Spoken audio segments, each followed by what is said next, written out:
Hello, everybody. Welcome to the show today. Very happy to have you here. Hopefully, everybody's had themselves a good week, a good weekend, what have you. I do have a hot cup of coffee. I am sitting with friends. However, it is black, gray, gloomy outside because I have a typhoon sitting over the top of me. Oh, yeah, Uh, that's right. I forgot about that. yeah. Yep. It's Yep. interesting. I mean, that sucker came up. It gave us a lot of wind and it'll rain, flooded many areas here yesterday. My home's kind of high up, so I don't really have that problems. But Oh, then it got over to Nagasaki and just decided to stay. oh no. Oh, it hasn't started backing up yet, has it? No, those are always great. But no, it has Yeah. finally started to progress. But because it just kind of stayed for 12 hours in Nagasaki, sucks Oh, to be Nagasaki. yeah. It Oh my did God. start moving, but it basically had elevated itself to the fact that we thought it was going to come right through us, meaning the eye of the storm. But no, Sure. It's passed a good 100, 70, 100 kilometers north of us. So actually, we ended up kind of and not being as bad. We'll see. It is on top of me, like I said, it's gloomy, but it's not. Yesterday was worse, and that was way down Mm. south. But Yeah, I mean, nevertheless, yeah, the eastern buffeting side of a hurricane or typhoon are really the worst place to be. It's the eastern yeah. buffeting side. We're on the south of it now, and that's not so bad. But nevertheless, I wouldn't want to be in Nagasaki. Glad my son is no longer at university there.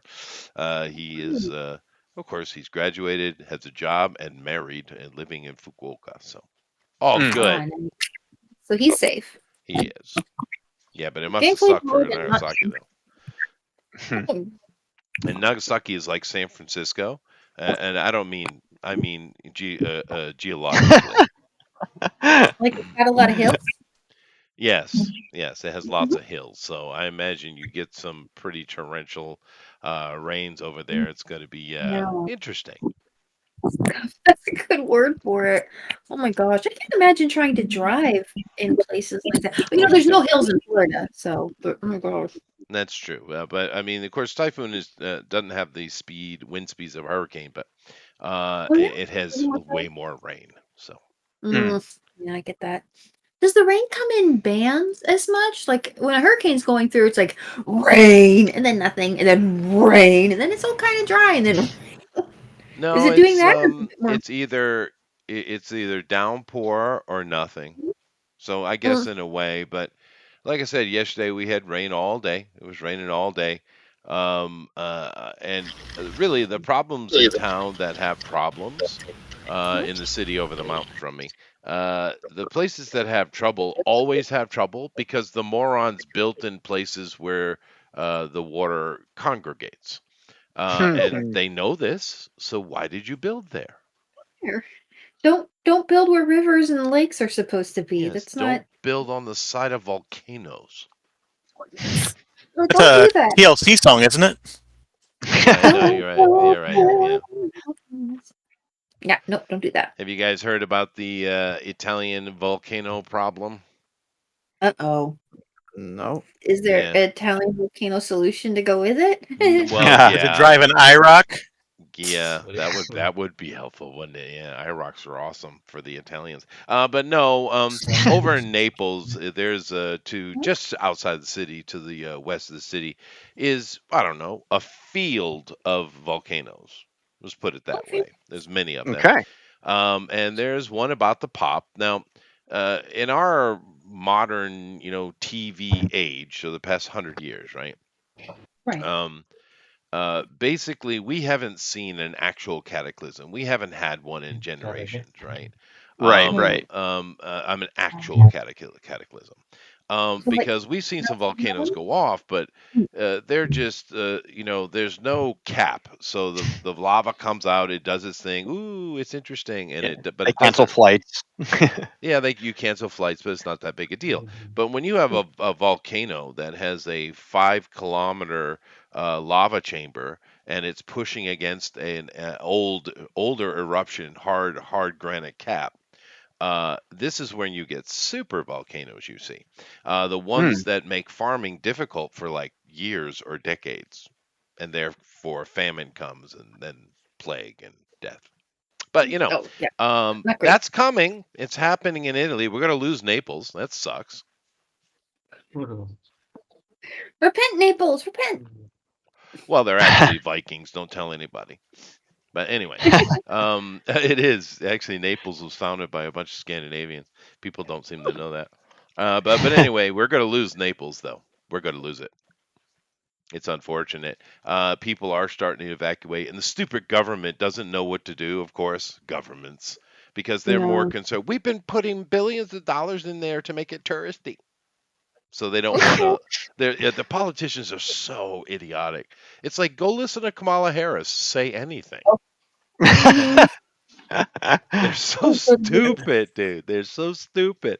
But whatever. That is a sad update, though. But hopefully, we don't get idiots and people just get out of Naples. I mean, and we won't Yeah, have any loss of life. But when absolutely. that thing could pop any day, and when it pops, the whole world will know about it because that's going to So, be a They should big one. do. They should do what is the there? U.S. does anytime there's trouble, and just send another $1 billion to the Ukraine. That's right. That's how you deal with it. Yeah. Well, Yellowstone's another issue, right? I mean, Yellowstone could pop today or it could pop 100 years from now, but it's got to Mhm. pop. Almost. It almost popped the There other day, was Yeah. or like the other week. one Yeah. of the And that's geysers a is doing capped one really as well. Keep badly. in mind when that goes off, that's going to put the farmers down for a decade, dude. Well, the question So is how far is it going to come to the East Coast? Because if it doesn't come to the East Coast, then I'm okay with it. Well, I think no, I'm Florida was the talking only one that was safe. global. I'm talking about global blackening of the sun globally. Oh, Yeah, global. global. Yeah. Oh, that seems a little dramatic. Well, That's that fine. happens all the time. Happens all the time. I mean, it does, and this is where we get many times in your Bible or in the old stories. You hear about the year without a summer, or the sun disappeared, or you have these stories, right? It's coming from volcanoes. Well, sometimes meteor strikes, but usually volcanoes. Tambora in Indonesia went off 100 years ago, and that shut the planet down for nearly 20 years. That long? Yeah. I mean, it's a couple hundred years ago. That's why we don't really know about it. Krakatoa went off Yeah. 140, 150 years ago, right? In the Alright. Greek Isles. And that was bad. Everyone knows the name Krakatoa, but you don't know why you know the name, right? It's a funny name, It yeah. was the best of times. It was the Krakatoa of times. Right. Yes, that one. Now, with our modern technology and our hydroponics, aeroponics, and all that kind of stuff, that volcanoes are less threatening to the modern states. Right. To be fair, but it certainly is not going to be without incident or trouble. Now, the third world countries are going to have a real hard time. Well, hopefully we can Yeah. help them out, Sure. maybe help them get their hydroponics stuff working and, Or growing. they can just all flood in here. Yeah, they just do Oh, that. yeah. That's better. Yeah, because we've thrown billions and billions and billions of dollars in Africa, and nothing has come from it. Nothing. Yeah, except It's really fast shocking leaders. how little has come from Africa. Mm-hmm. It's like, how can you put that kind of money and infrastructure in there? The problem is, as soon as the Westerner, wherever they are, they could be yellow Westerners, they could be brown Westerners, black Westerners, white Westerners, doesn't matter who it is, outside Africa peoples, as soon as they go in, they spend all this money and they turn their back and walk away, it all breaks Uh-huh. instantly. Yeah. It takes maintaining, right? Well, It takes there's still a lot of slavery in Africa. Well, there is, but it takes not being idiots, I guess. Mhm. Perfect example. I had one of my friends work for one of those UN groups. As corrupt as they are, Ooh, but the bad on guys. well, yeah, they are the bad guys. But on the ground, there's people who want to do good, right? On the ground, They're all bless and their hearts. he was part of a team that was going throughout Africa and building wells for Aw. the Africans, right? Sounds nice, right? So Give them some clean water because the main problem they were having in the areas where you had companies like Exxon and a whole bunch of big oil companies, because there's no regulation in Africa, they don't care and they just poison the river. The rivers are deadly poisonous back. over there, right? Mhm. So they can't do the normal thing they've done forever, just go get water from the river. So they had to dig these wells. And he gave me an example. A year later, after building a whole bunch of them, they went back to check up.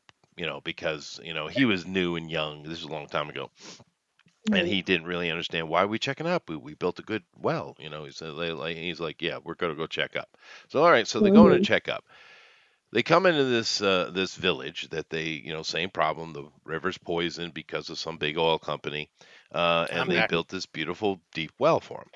And they come in, the whole town's sick. Half the population is dead from just a single year. And they're like, "What the hell's going on?"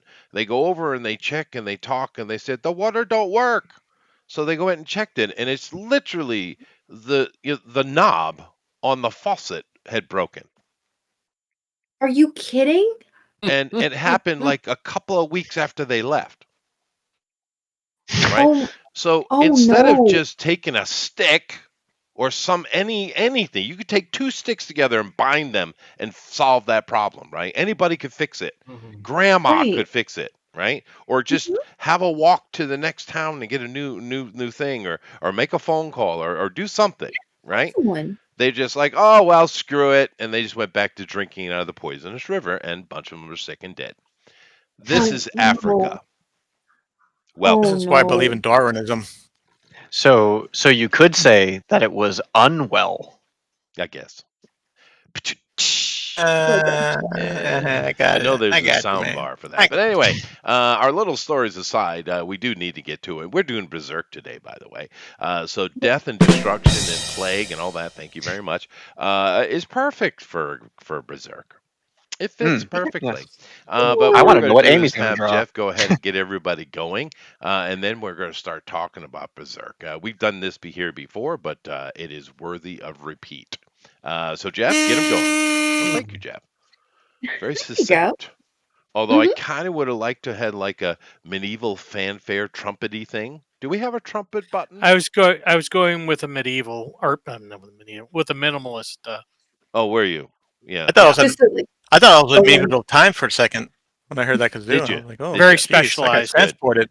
Well, I know we have. I thought I saw like a trumpet. Let me see if I can. We got an air. No, that's not any good. How about this? Yeah, that was good. No, that's not. No, it doesn't. Nah, Here's a trumpet. come on. Doesn't well, China. China. Yes. No, you can't say that here. Trumpy. No. But anyway, sad news aside, but do keep an eye out. The scientists are really panicking about the volcano field there and its imminent eruption. Like I said, hopefully they'll evacuate everyone and we won't have any loss of life at it. But it's going to be a show yeah. because Well, that's nearly a kilometer thick cap that's about to pop. Boy, howdy, we're going to get a show. I am not worried.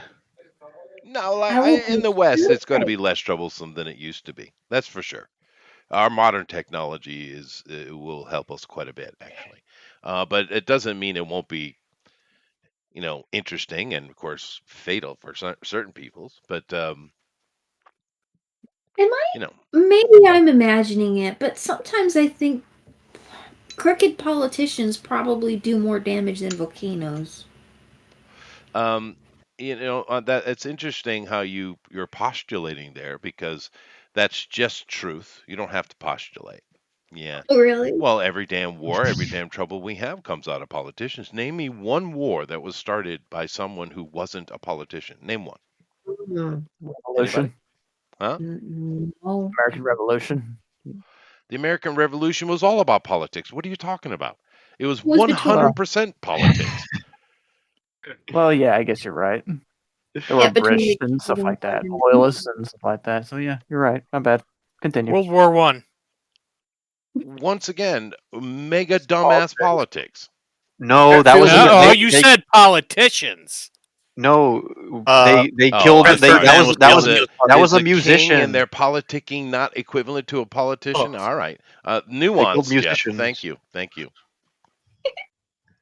I'm saying the Keeping you Hatfield into- Toy War. Keeping you intellectually honest. Well, all right. No, that was what we call being what's that word? It's not cymatic. What's the other word? Uh, Pedantic. That would work. That's not the one I want, though. Oh, But okay. it works. It does. You But it's can't not always as. get what you want, but you try Yeah. sometimes, you get what you need. That's true. Mm. That is true. That is true. Yeah. I heard a politician said that. I bet you they did. But anyway, now Guts actually has all the things we're talking about in it. Guts, of course, being the lead character, the main character. Well, I don't know. Some people might argue against that, but for me, Guts is the main character of Berserk. Now, Berserk is an anime.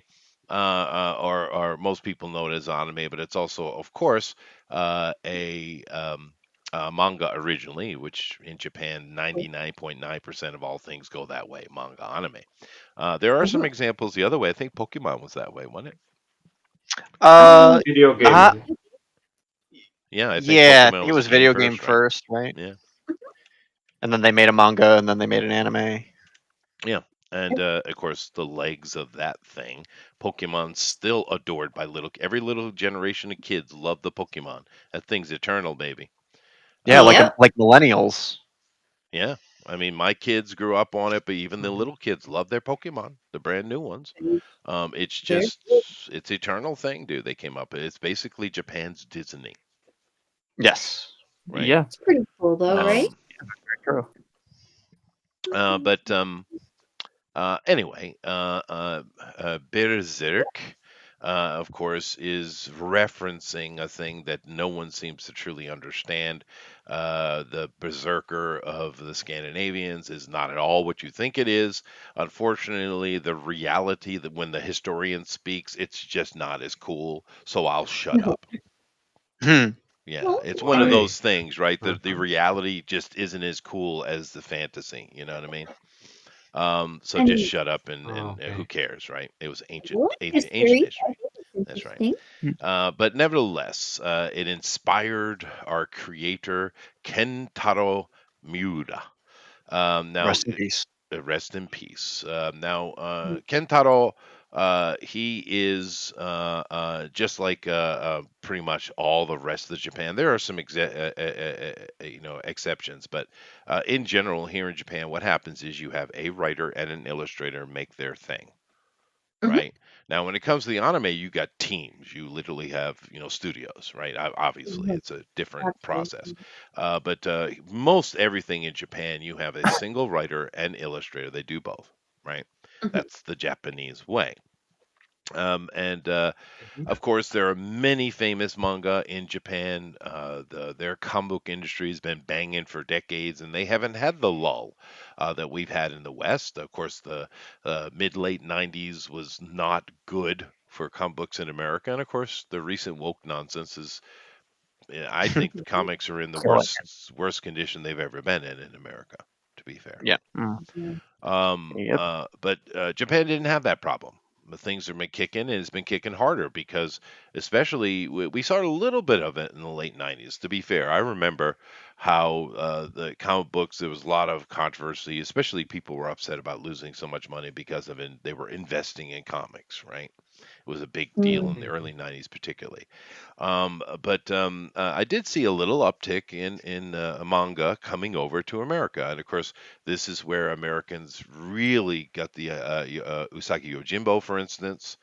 You could find it before that if you really were a true nerd, right? Mhm. But in general, the population in America anyway, learned about Usagi Yojimbo because of the failing comic book industry in America. Now, Well, of course, Usagi Yojimbo is domestic. what do you say? I learned from Usagi Teenage Mutant Yojimbo Ninja is Turtles. domestic. Yeah, that's true. I'm sorry, Amy, say it again. Usagi Yojimbo is a domestic book. Stan Sakai, he's Hawaiian, and he started making the book in California. But it is heavily based in Japan, and his family is Japanese. So I see. Well, there you go. But still, it's a Japanese work, right? absolutely, it introduced a lot of that culture and took a lot of the interest to that, and No, kind I of. didn't know it had anything to do with California. I thought it was exclusively a Japanese book. Oh no, Mr. Sakai's a nice guy. I've met him a couple of Well, that's times. cool. All right. Well, I didn't know that, so it doesn't apply. But nevertheless, it certainly applies now. because manga is become quite big in America, and fair enough, right? Rabbit would agree, right? Yeah, I'm surprised Rabbit's not here for this episode. I know, right? Yeah, well, he did perfect for say him. that he did say he couldn't be here, right? He already told us that. Oh, Yeah. And he was Yeah, I was disappointed. kind of like, oh man. Um, but anyway, now you heard Andrew say rest in peace for Kentaro. Now Kentaro, of course, died very recently. What, 2021 maybe? Oh yeah, it was. Yeah. I forget how soon it was, but it was not that long ago. And basically, he had an aneurysm or something like that, right? So sorry. Well, it was some kind of aortic problem. I think it was an aneurysm. But whatever, we lost him. And he was only 50. He's my age, same age as me.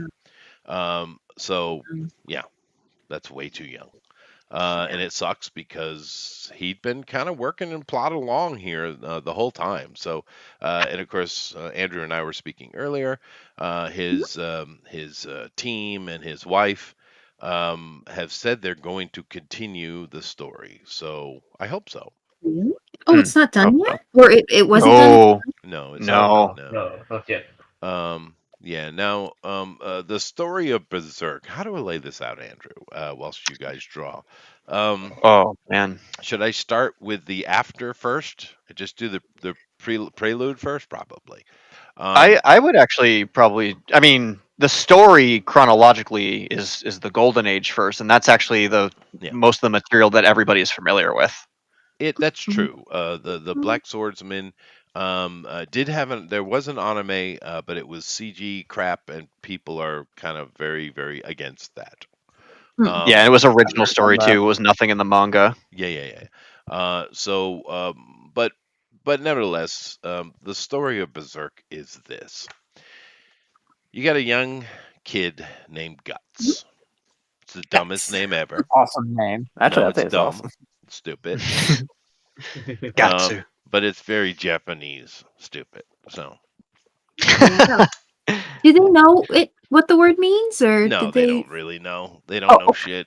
If it sounds cool or looks cool, they're like, oh, and they wear it and they use it. It's Yeah, like, rule of cool is perfectly fine. That is It is- totally it valid. is true, but the Japanese, it's amazing to me how they can take the rule of cool and make it uncool. Because the Japanese are the most uncool people on the face of the planet. Just understand that. It's actually no, it's actually true. It's very I true. can't disagree with Kind of that. They are amazing. ultra lame. However, they are nice people. It's very peaceful. They're successful. They're good at society. They know how to do that. But they are lame. Anyway, so the name is ridiculously stupid. But you got this young boy, and he wants to be the very best. So he's Ash Ketchum? Basically. Now, he goes through some rough and tumble. I mean, a lot of bad things happen to him. This is not a happy story, by the way. Just, No, Oh. it's Spoiler.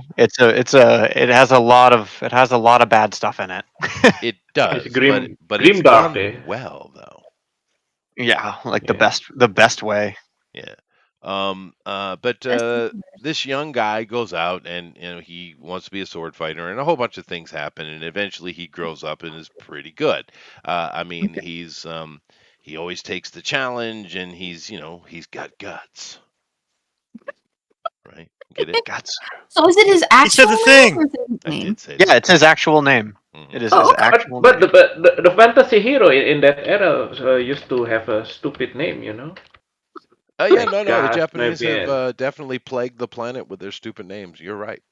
But anyway, he ends up, there's a whole bunch of stuff, and you go watch it because you should watch it. Although, Except not for Amy. everybody Amy should not watch I it. don't think Yeah. there's a lot of people Yeah, that shouldn't we watch don't watch it. it. But he ends up joining Griffin's band. Did he have a name for the band? The band of the Hawk. The Band of the Hawk. There we go. And Griffin is the leader, and he's like this legendary sword fighter and general, and he's a genius strategy guy, and he's beautiful. Does he play Yes. guitar? Oh, I would Effeminate imagine. too. Yeah. Okay. Yeah. I mean, he is a noble, though, I do believe. But Oh.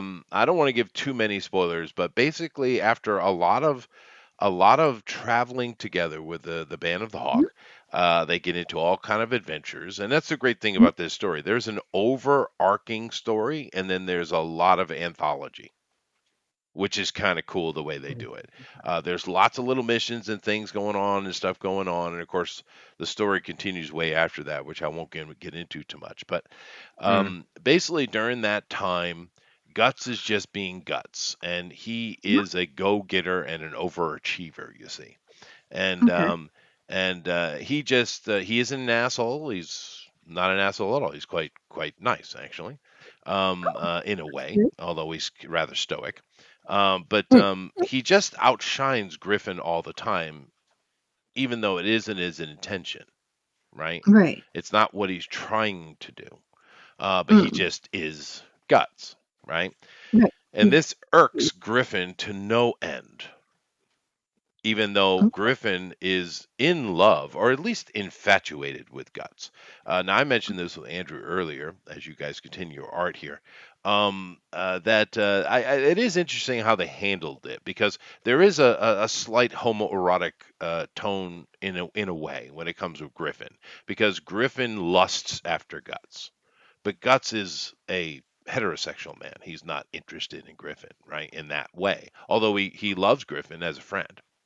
But Sneeze. Yeah, they are best friends. they are Like that best is friends, that is a exactly. fact that they gave. That is a fact. But of course, this irks Griffin as well, even though once again, Guts is not doing anything intentionally.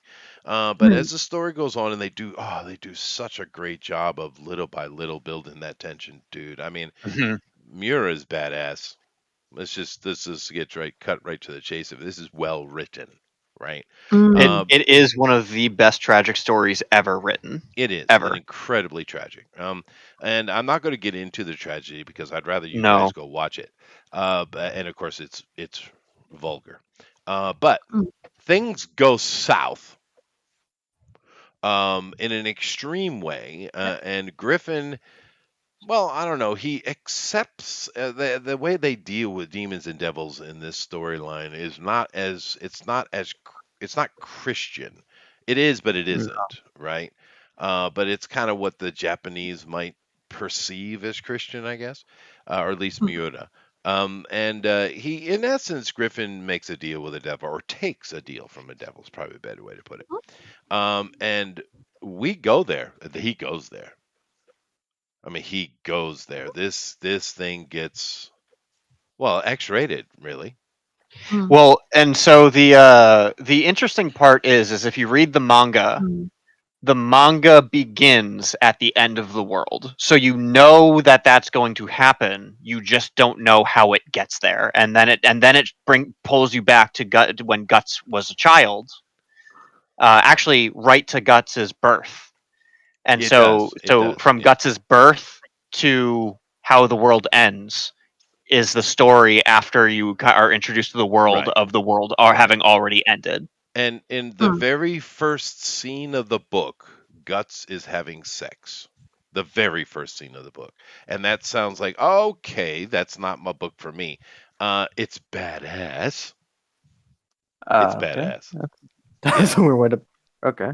But Well, it's true. But no, it is Badass. true. It is the very there's first and scene in the manga and in the course of the anime. He's having sex, and he well, kills it. yeah, see, well, the interesting part about that is though because the whole point of his Black Swordsman trip or his Black Swordsman adventure is he is out to save the one that he loves. Yes. So the fact that it opens up with him having sex is not because he's cheating on the one he loves. Oh no. It's because he knows it's a demon It's a lure. Yeah, and it's a and lure. he and the demon is trying to lure him in with sex, but he's actually luring it in to That's right. kill it. That's right. And it's you're just like, holy crap, that's insane. It plays so well. It plays so well because when you first look at it, you're like, okay. Because my wife and I watched this together, the entire series. We watched it almost nonstop, to be honest with you, years and years and years ago. I don't know, 20 years ago, whatever it was, a long time ago. It started out weird, and it's like I don't watch pornographic things with my wife per se. I might do things like that, but I don't really watch. We're not that kind of couple that watches pornography, right? I know some people do. But it started out, I was like, okay. Then immediately we were like, oh, okay, we get it. And then the story became very normal, super normal. And then it got darker than everything other than aside from, I don't know, Devil May Cry, maybe? Not Devil May Cry, Well, Devil Man. so the yes, Devilman definitely, but the circumstances of like if you want to set a tone for Berserk, you can set it simply from Guts's birth, right?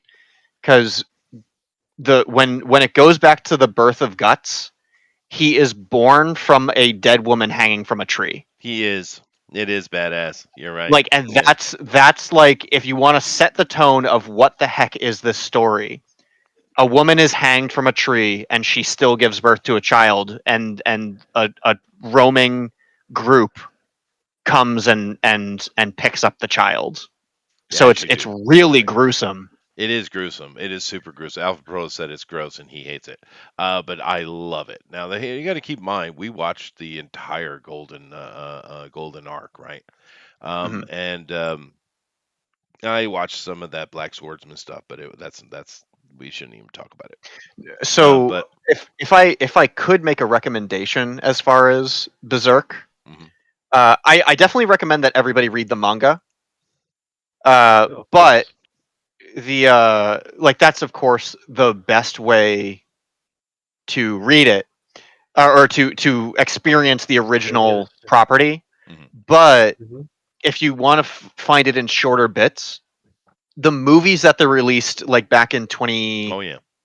2014, which those were also CGI, but it was a mix between 2D and CGI, so it looked really good, and they told the essential parts of the Golden Age arc, and the explosive ending is so horrifying that like it was so beautifully done. However, if you read the manga, you'll realize how much they actually cut out of it. Yeah, they couldn't go But there. Yeah.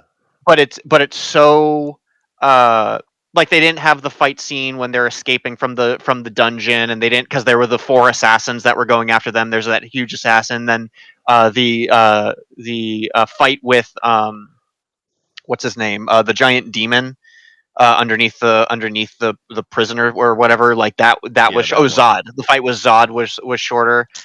But then but there's also the 80s. I feel like the anime that came out in the 80s, obviously they had to cut out a lot more because it was made for TV, even though they still had, nudity and gore and whatever. But the movies were movies, so they could be uncut, so they could show a lot more. So if you want to digest it in shorter bits, I would watch the first three movies that came out in like 2014 and 2017. Hmm. But there's always the manga, and the manga's amazing. Uh, don't watch the new anime that came out. It's not worth it. Doesn't look good. It's not fun to watch because it's really low quality. Hmm. Um, but you have the movies, you have the manga, and then you have the 80s anime. Those are all highly recommended versions of it to consume it in Sure. some capacity. Well, whatever I saw, and Alpha Proto said 1997 is probably what I saw. Sure. Keep in mind, it is brutal, brutal, and it builds too. It doesn't. It's kind of like like I said, it does start kind of brutal, but it tones way down real quick, in a way, Well, and then it that's what's builds really up. weird, right? Yeah, Is it's not fun. Like it's not fun to watch, but it's good, it right? is great. Like I said, my Like it's wife loves it, yeah, and that's saying something. My wife doesn't watch anime. yeah, And she it's well because especially it's vulgar, things like that. She doesn't watch those kind of things. well it's violent, it's scary, there's a lot to it that it's a very deep story, and I after I Story's read it, great. I was depressed. I was depressed for a little while because of how heartbreaking it is, right? It's not happy, and it's not a good time, No. but after you're done digesting what happened in the story, you're like, man, I need more of that. Like that was so great. And and you just you want him to save the one he loves. You want that to be a thing, Casca. you know. You want him to save Casca because Casca is probably one of the greatest. I don't know. She's definitely top tier as far as like greatest Victim. And supporting cast character female leads. Yeah, she's good out there. Although I like the little fairy. Well, Puck is a male. Yeah, whatever it is, doesn't look much like a male. But what is it? Yeah, it's a male. Yeah. I always like Beast in Black. I did want to bring up because we talked about Beast in Black before, right? Right, Chester, the band, the power metal band. Yeah. So Beast in Black is a power metal band from Finland, and in my opinion, they're one of my favorite bands of all times. I actually saw them live back in like I think last September. I saw them live. It was awesome. But their whole band motif is basically inspired by Berserk. And it's actually kind of amazing if you're familiar with Berserk. You can know exactly what they're singing about, and you can tell how much Berserk is just their muse for the entirety of the existence of their band.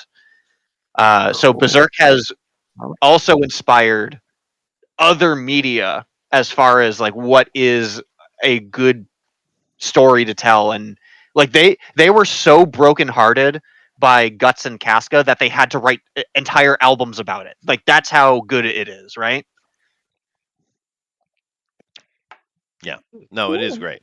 Right. And you should go watch it without question or read it or something. It is amazing. Eric, just so you know, you're not displaying anything. Yeah, I'm not drawing anything either. Why aren't you? I don't feel it. I don't have any inspiration. Really? Why don't you draw Casca? Yeah. I can show you mine real quick. Casca?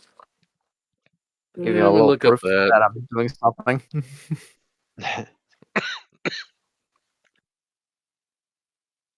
That's what I got so far. Yo, looking Yeah, at I me. see it. Yeah, you're going with the corrupted griffin. Looks like Alan's doing the same thing. Oh, that's Griffin and Guts. It's a half and half take of Griffin and Guts. Yeah, I see what he's doing. Yeah. Oh no, wait. I'm sorry. Sorry, that's the Black Swordsman armor. Sorry. Yeah. Oh, it is. It's Guts right. And half of the Black Swordsman armor. Yeah. Okay, nice. I love the armor, by the way. Some kind of I don't skeleton. know much about Guts or Berserk, but like the armor's like pretty cool to me. Like I get a Sauron vibe. In fact, it's actually quite similar to Sauron's. But yeah. Other than that, also his sword I heard is like weighs like a lot, but Guts himself is like really strong. Yeah, the demon or the dragon slayer classic sword. It's just a hunk of metal. It's not even a real sword. It's just a hunk of metal. It is, yeah. Really? But it's like it's the Buster sword from Final Fantasy, right? Yeah. Now I don't know which came first. I'm not sure which came first. I would probably think Guts did. Guts definitely came first. I think Guts was. I don't think he was the first, but he's probably the greatest inspiration as far as the hero with the giant oversized sword. And that sword kept getting bigger and bigger and bigger. It starts out quite reasonable when he's a teenager, right? But it's somewhat reasonable for a two-handed sword, right? But it gets a bit ridiculous. Yeah. I guess after a while you just start drawing whatever's fun, like and shove a boom. Yeah, that's the sword. That feels right. Like, I don't have to carry it. Actually, Eric, you might want to just draw the Black Swordsman's sword. The ultimate expression of the sword. Okay, it's boring. Casca is incredibly important to the story, though. All righty, we'll see what we could do. I suck or at you animating. Or you could go full Blue Moon. You could. You could go full Blue I Moon. could. I'm going to have to read today, I have a feeling. Yeah.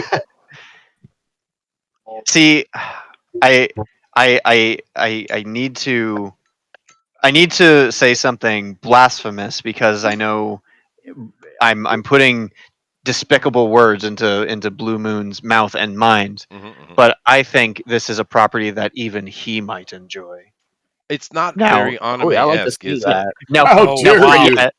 now Wow, forget that you're forget declaring that I ever war. said that. Yeah, now forget that I ever said that because I know it's going to cause issues. As much as I absolutely love Blue Moon to death, it's almost a piece of importance of wow, what a piece of media. This is Well, great. it is great. Well, here's the thing, though.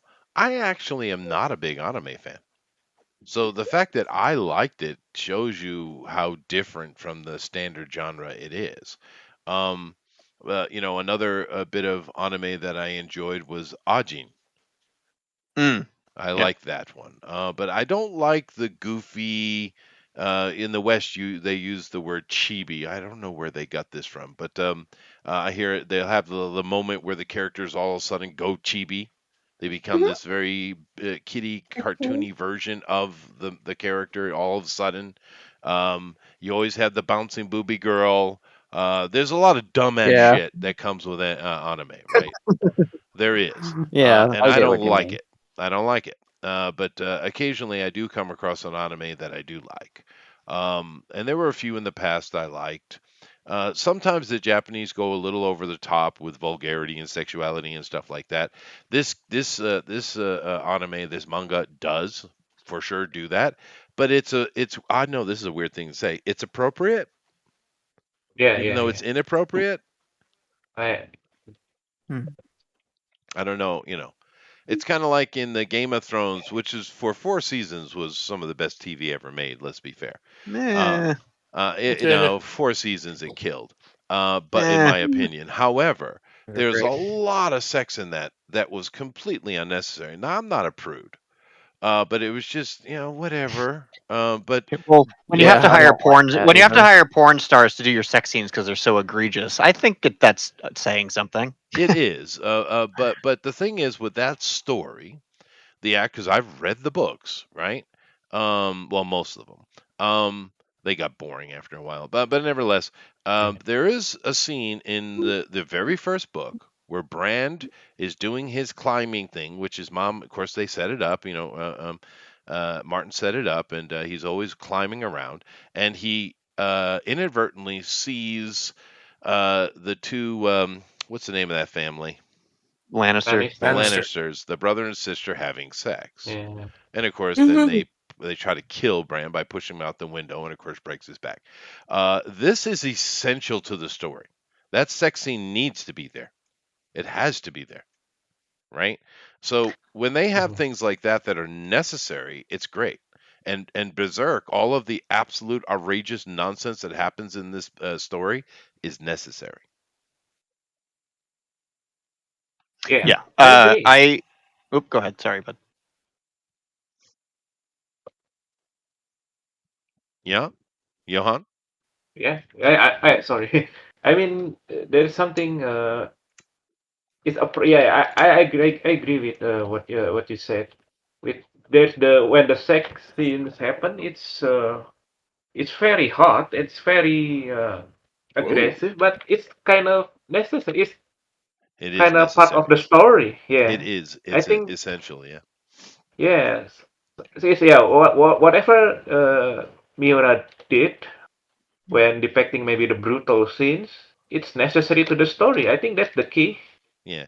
not And just I'm trying not sure if to. I agree. Yeah, I think it is, though. I I think. definitely think it is. And the thing is, one of the things I think that helps it was he didn't hold back. He went there. If Yeah, he had held even back, I there. think it would have been cringy or Uh, felt inappropriate. But the fact that he went all the way there, it was like, wow, all right. Are we talking about Martin or Kintaro? Well, Kentaro, Miura. Oh, okay. I think I don't know, but Martin, I think he did that too, but it's in the book. I mean, but it's, in the book, Yeah. there's not anywhere near as much as the TV show. yeah, Like I said, you have the quintessential and cornerstone plot device scene with Bran and the Lannisters, which you need. It's very important to the story. But the TV show just threw it in. I don't know why they felt that they needed to have everybody naked for some reason. I have no clue. HBO visual medium. I guess. But we didn't really need it. Like I said, I'm not a prude. I don't really care, but it's just unnecessary. Particularly with the girl. I don't know, that noisy girl who played the dragon princess there. Oh yeah, sure. That actress, she was noisy and annoying. But there are a couple of sex scenes or nudity scenes with her that are kind of important. The one where her brother is basically almost selling her like a piece of meat on the market. I think it's good that they disrobed her in that scene. I think that was important. And then, of course, when she's with the Khan, which they didn't call him a Khan. What did they call him? I can't remember. Khal Drogo. Something with a D. Yeah, Khal Drogo. Drogo. But I'm talking about what his title was. But he's basically a Hun. Khal. The Khal. Carl. Because Khal, she yeah. becomes a Khaleesi. Yeah. The Carl Winslow. Yeah, the Yes. initial sex scene with them, I think, is important. So there are a few that are important, but they just threw a lot of it in there for, I don't know, fan service, I guess. I don't know. I guess. I'm just gonna throw it out there. Young people. I'm just gonna throw it out there. I don't think Martin's that good of a writer to begin with, so It I did didn't get appreciate any of boring. it. God. It did get boring. Although I do like, one thing I like about Martin though is his descriptiveness. Like when he describes, say, a glove, and if you read the first book, you know what I'm talking about. I know what that glove looks like. I understand the glove, and he doesn't take 10 pages to describe the glove either. So when it comes down to his descriptiveness and the kind of atmosphere of color, I think he does a good job actually. But you're I right. just think he can everybody. be boring. I think everybody overhypes him as like, wow, he wrote the best political drama story ever, and I'm just like, I don't agree at all. No. I think he's just kind of a sex pervert who wanted to write his sex pervert story, and basically, he got away with it. It was Lord of okay the because it Rings. was the 70s, and he basically sat in his basement, smoked pot, and wrote his weird sex But stories. I think he came in the time when fantasy is very, very Tolkien-esque, maybe. In the time when you write fantasy, you must be taken something from resembling the Lord of the Rings. So when he wrote like the very political fantasy, it's kind of novelty in that time. It's true. In It my was opinion. different for the time. But it sounds like Andrew Yeah. needs to read some Piers Anthony. Piers Anthony. Obvious, Well, see, okay, yeah. so if I'm talking authors that I like if I wanted to give you examples of the kind of writing that I like in books, one of my favorite authors ever is Dan Simmons. Hyperion is one of the best books ever written. Oh yeah. I agree. Hyperion's a fun book. Cormac McCarthy, Great. Blood Meridian was wild. The Road is also one of the best stories I've ever read. Talk about harsh. Blood Meridian is wicked harsh, dude. Oh yeah, it's not a fun much story. better. There's nothing. Well, but the Road has more character, and the Road has more heart, and the Road. But you're right. The Road is just very depressing. But like that's that's the kind of writing I appreciate. Like, and obviously Tolkien and C.S. Lewis is fun because C.S. Lewis is like he's basically writing books for kids, so he's very digestible and stuff. So that's kind of cool. But like I love Dan Simmons' ability to write cinematic art. Through cinematic scenes through words. It's that's what captures me, and his adventure is fun, and he wrote characters that genuinely like each other. The thing that really turns me off about a book like Martin's work is it's all about who can get one over on the other. Everybody hates each other. Nobody trusts each other. It's very nihilistic. When you read a Hyperion and Dan Simmons' work, you get a sense of his characters genuinely care about what happens to each other, and they're in it together, and they're ready for any outcome, like, but they're doing it together, and I like that kind of stuff. Well, that's cool, but do keep in mind, if you're going to start a Dan Simmons journey, get ready, because what, 30 books, 40 books? Oh, It's a I mean, ridiculous list of books, dude. oh yeah. Well, I mean, I still have to read Endymion and the Rise of Endymion, so I haven't even read the last two of the Hyperion series yet. But Oh wow, you're way behind, but dude. oh no, I know. But and then I have Summer of Night in my Well, queue. you do I really want to read realize Summer of Night. The Orphans of Helix is the last book in that, right? Hyperion. There's 5 So books in that. yeah, so there and didn't he also write like short stories that took place within the Hyperion universe as well? He might have. But just go. I don't know. I have to go search it. But just go look up Dan Simmons. The freaking Oh no, I have. bibliography is ridiculous. I already have, dude. It's You huge. trust me. I'm not unfamiliar to all this. I'm in it deep. But yeah, I'm just using that as an example of like if I'm gonna dive into stories, like I don't want to like compare it to, because like even like a story like Berserk, there's this level of camaraderie and care for the other characters, and Guts's motivation is Casca and his genuine love for this woman that he's eventually going. Yeah. Right, but he has to develop into that, right? Yeah. And that's a good hero's journey. And so you get to see him grow as a person as he learns to care for somebody else other than himself, because he's a very selfish person, as in a the way, story a quiet selfishness. That's true. Right. Well, because because of his upbringing. Yeah. So. Which was harsh. But I did mention Piers Anthony, which is worse than Dan Simmons. Piers has probably got 100 books. His most famous series is the Xanth series, and I don't know, there must be 20 books in that alone, 30 books.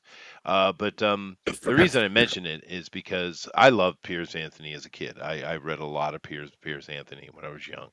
And it's kind of like a perfect, because I grew up with the Piers Anthony age, right? I mean, the stuff he came out was kind of perfect when I started reading a lot, the same, in the 70s.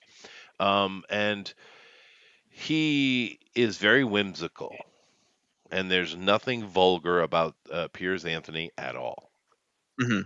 Nice. Yeah, and it's fantasy, so I do like a good whimsical fantasy. it is. It sounds like a great book. See, that was actually another fun story to read. Was a book like Redwall, which is another children's story.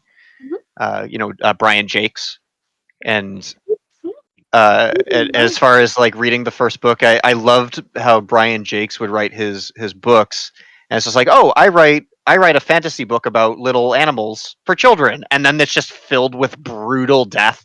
And he's just like, yeah, I'm introducing kids to death. That's fine, Right. And like that was fun. I really enjoyed Redwall. Oh yeah.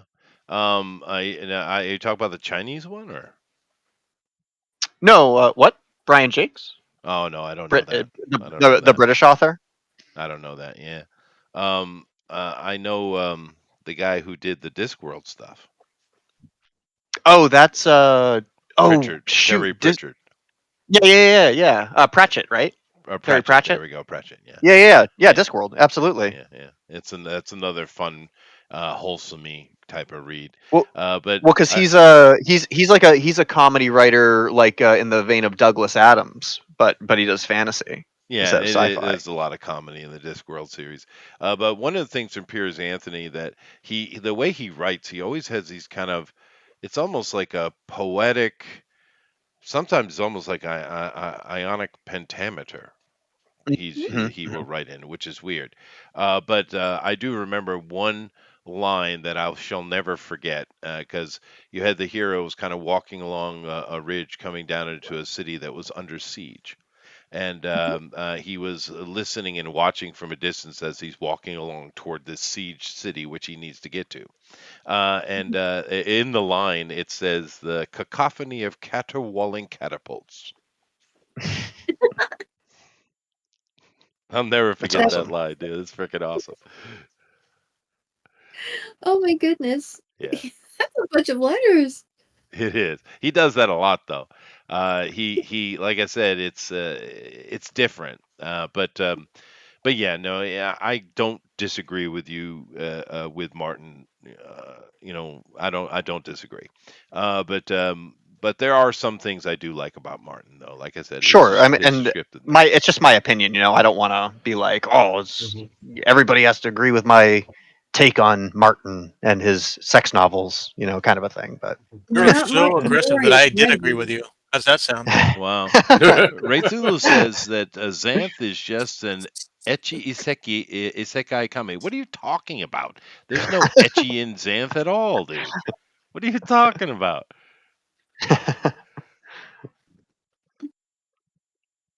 Ray Thulu trying to cause troubles. Welcome. But now Amy is doing Casca, I do believe, or is this Linton? I don't know. Oh, let me see. I'll take a look. Might be Linton. Yeah, that's not Casca. Yeah, I think it's Linton. You have the lute there. I think it's Linton. It's Griffin with the guitar. You think? I guess it suppose could be It Griffin. could be Griffin, but isn't Linton the one that has the guitar though? Has the lute?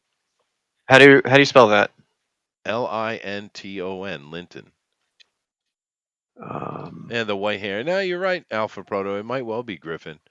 But my brain immediately said Linton. So I'm not getting anything for Gryffindor? Linton. I'm having a Maybe craving for tea now, though. let me check.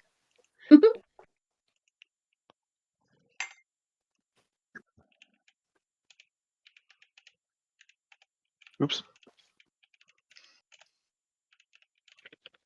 Let me see here. Mhm.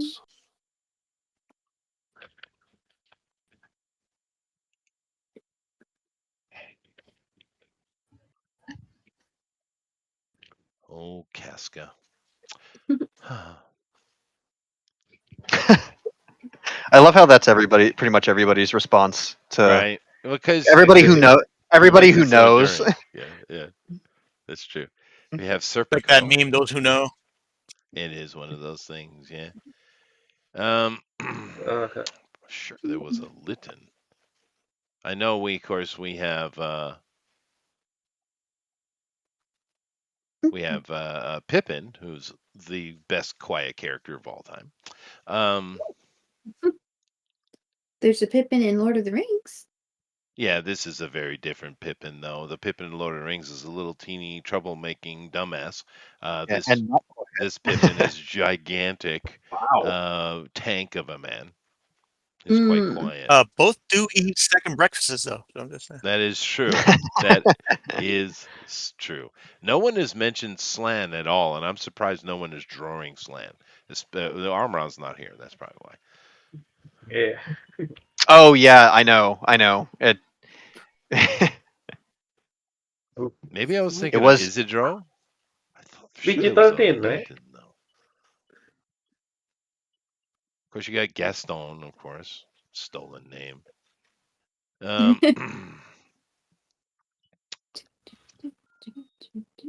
This book has a lot of characters in it then, huh? It does. It does. I guess if it runs a lot of episodes, it'll get a lot of characters in it. It kind of has to. Well, they're all from the band. They're all in the band of the Hawk. They are, yeah, and the things they interact with and people. There's a lot of good storytelling, and like I said, there is an overarching storyline. That plays out, but there's a lot of anthology in it too. Well, that's one of the other war things band, that I not a- find. That's one of the other things that I find to be incredible about its storytelling, is it's a low fantasy story that turns into cosmic horror. It does. Yeah, it definitely does that. Maybe I was thinking Isidro with the lute or Roderick. No, it's definitely Isidro. I don't know why I had Linton. My brain was very, very, very confident in that, by the way. Linton sounds like chocolate. Mandela effect, eh? Maybe, or I'm just an idiot.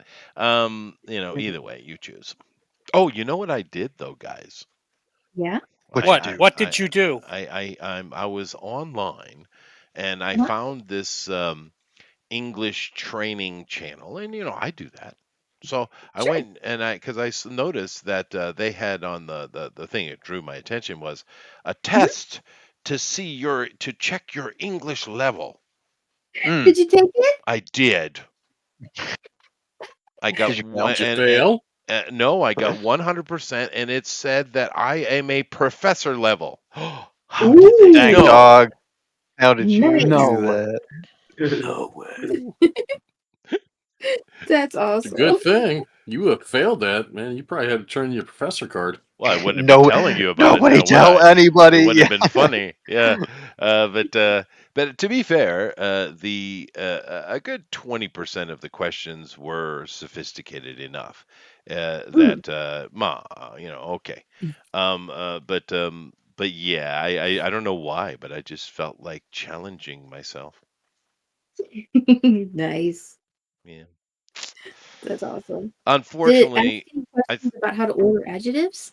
well, no, it was more, far more a vocabulary. Although there were a couple of onomatopoeic type of Mm. questions as well. Um, but um, but it was mostly vocabulary. But I was kind of hoping I would, find a word or something I didn't know. Right? I was kind Okay. of hoping that I would come across something I didn't know. A new Uh, word. but but alas, Well, I mean, you're a Alas. professor. You got to keep looking out for new words, right? it's true. New word discovered. Well, no, Yeah. but then again, I cheat, and a lot of English speakers cheat and Well, don't realize they're cheating. Cheat? Yeah, well, in a way, But right? you don't know what a Riz is. Probably not. I don't think I should answer that question. But Yeah. no, because in English, and this is what I teach my students, by the way, is if you really want to be a great English speaker and understand vocabulary, you might not be able to use it, but at least understand what you hear, right? I always promote that they memorize the prefix and the suffix, the prefixes, the suffixes in English, because most humans know probably nearly all roots, English roots.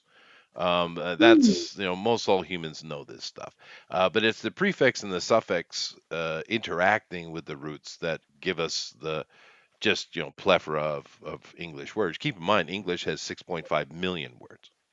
Oh gosh, we're up to that now. Oh my Mm. goodness. But it's because of that interaction, and it's also English is a kind of an interesting language where you're not allowed to cut anything. See, most languages, when you're speaking casually, communication, right? You're allowed to, cut the proper noun, or you can drop particles, or all kind of things. You can drop a lot of stuff, and your point still comes through. In English, you Mm, can't cut anything at all. sure.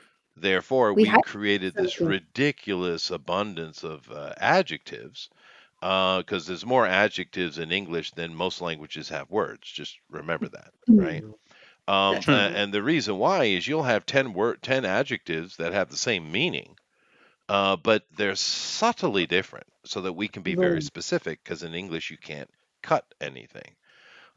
Mm, And mm, so English is kind of unique and interesting in that way. But I always teach my students to study because there's only about 300, right? Prefixes, suffix, and stuff. That's a lot easier than memorizing 6.5 million words. that is It's a little true. bit easier. A little bit. Uh, so, and therefore, you kind of, your brain knows this even though you don't know it, right? Right. So You picked it up. you can figure out if you see a word you've never seen before, you kind of know what it means, though. Yep. Other Oh, than so what Alan's word, which he recapitulate. just threw up, which I'm sure is vulgar. What was your word, Alan? Riz. Riz. It's the Like It's not razzmatazz. vulgar, it's the shorthand for charisma. Yeah, charisma. Oh, it's slang. Well, that doesn't count. Today's But it does slang have a root superheroes word. It is a root word. Do you think that capitulate and recapitulate have a similar root, even though they don't have anything to do meaning-wise? Of course they do. I mean, a lot of stuff has to do with how the English language is a bunch of different languages, isn't it? Like, isn't like that? Well, and this is another thing I teach in my classes. English has some ancient Gaelic in it, of course, but very few. Like one that comes off the top of my head, pig. Pig is a very old word, and it's Gaelic. It's a Gallic word. But for the most part, English breaks down like this, and you know this, you just don't think about it, right? I'll be right back. German is the main part of English. English is a German language, right? But in English, German covers the commoner, the peasant, the average man language. So any word in English that is the common man word is going to be a German word, right?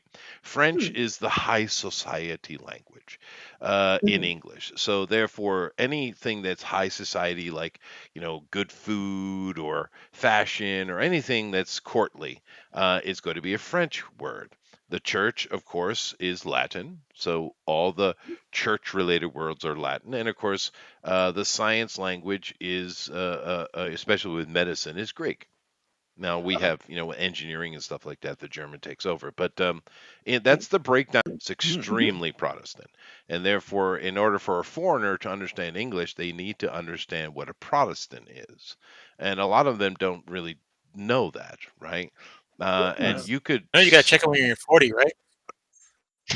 Yeah, well, that's true. You're supposed to check it. Yeah, they have a pill for that now, though. But anyway, Over here. really? No, they can do that Nope. chemically. No fingers needed these days in Japan. I've never had a prostate exam. They just use they do a blood test. Poor Americans. But no, the Protestants. Of course, there's three elements to the Protestants, right? You have modesty, hard work, and piety. These are what the Protestant values. And of course, these values are the English, the values of the English language, and they're the base culture of America, right? Whether it be people observing that or doing the opposite. Think about Hollywood and how much they hate these Protestant ideals. Well, they're not doing something unique and different on their own. They're just doing the opposite of those things. They're interacting with it, doing literally the opposite because of their stubbornness and their rebellious nature. Yeah, their sinful nature. Oh, that too. But no, but it is literally in opposition to the Protestant ideal, right? It's not something different and unique. It's literally an opposition.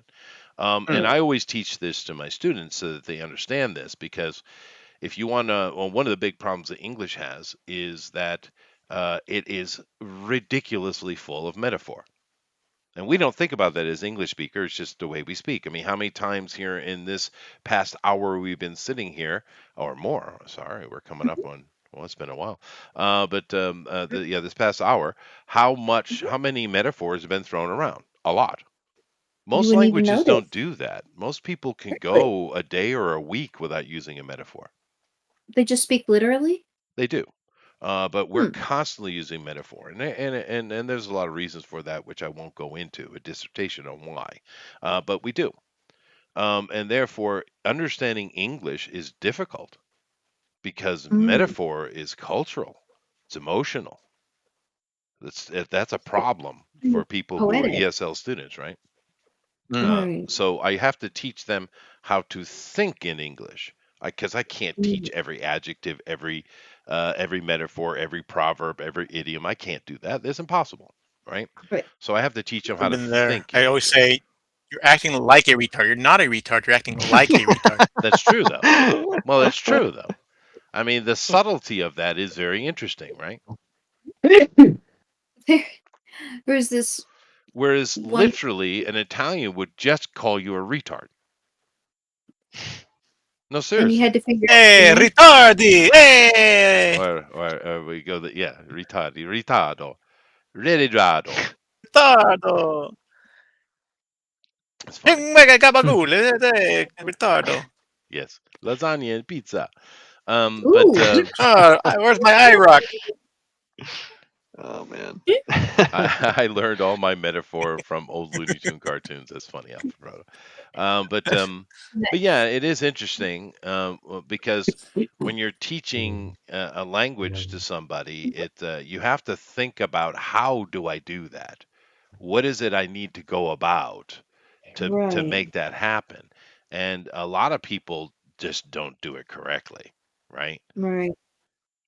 Like crocodile tears, or like left holding the bag. Like, okay, when someone says that, how are they going to be able to interpret it? That's true. But another thing, other than these essential things, about understanding of the English mind, I also will teach a very simple concept that people don't really think about. Language is not created by smart people. It's not. That's The written By dumb grammatic, people? it is. The written grammatic stuff, sure, smart people do that when you put a written aspect to a language. But the spoken tongue is not created by smart people. It is not. It's created by the common man, right? right. And therefore it's very common. So when you hear something like a crocodile tear, don't think about it too much. It's not as True. clever as you think it is, right? Nothing is. Think about names. Like, for instance, Eric, give me the name of a town nearby you. Bethalto. Bethalto. Now, that sounds very Italian. So what Nope. does that mean? It actually means nothing. It is taken from two Can't hear other Eric. towns nearby, one called Bethel and the other one called Alton. Oh, well, there you go. There you go. That happens too. But if we look at Bethel and Alton or any of the little towns and stuff around you or little areas, the name, Bethel, that sounds really cool. That's a nice sounding word. But what does Yeah. Bethel mean, right? What is the meaning of Bethel, right? And The town in Eric. no, it's a very old word actually. That's funny. A town near Eric. I'm back. Great.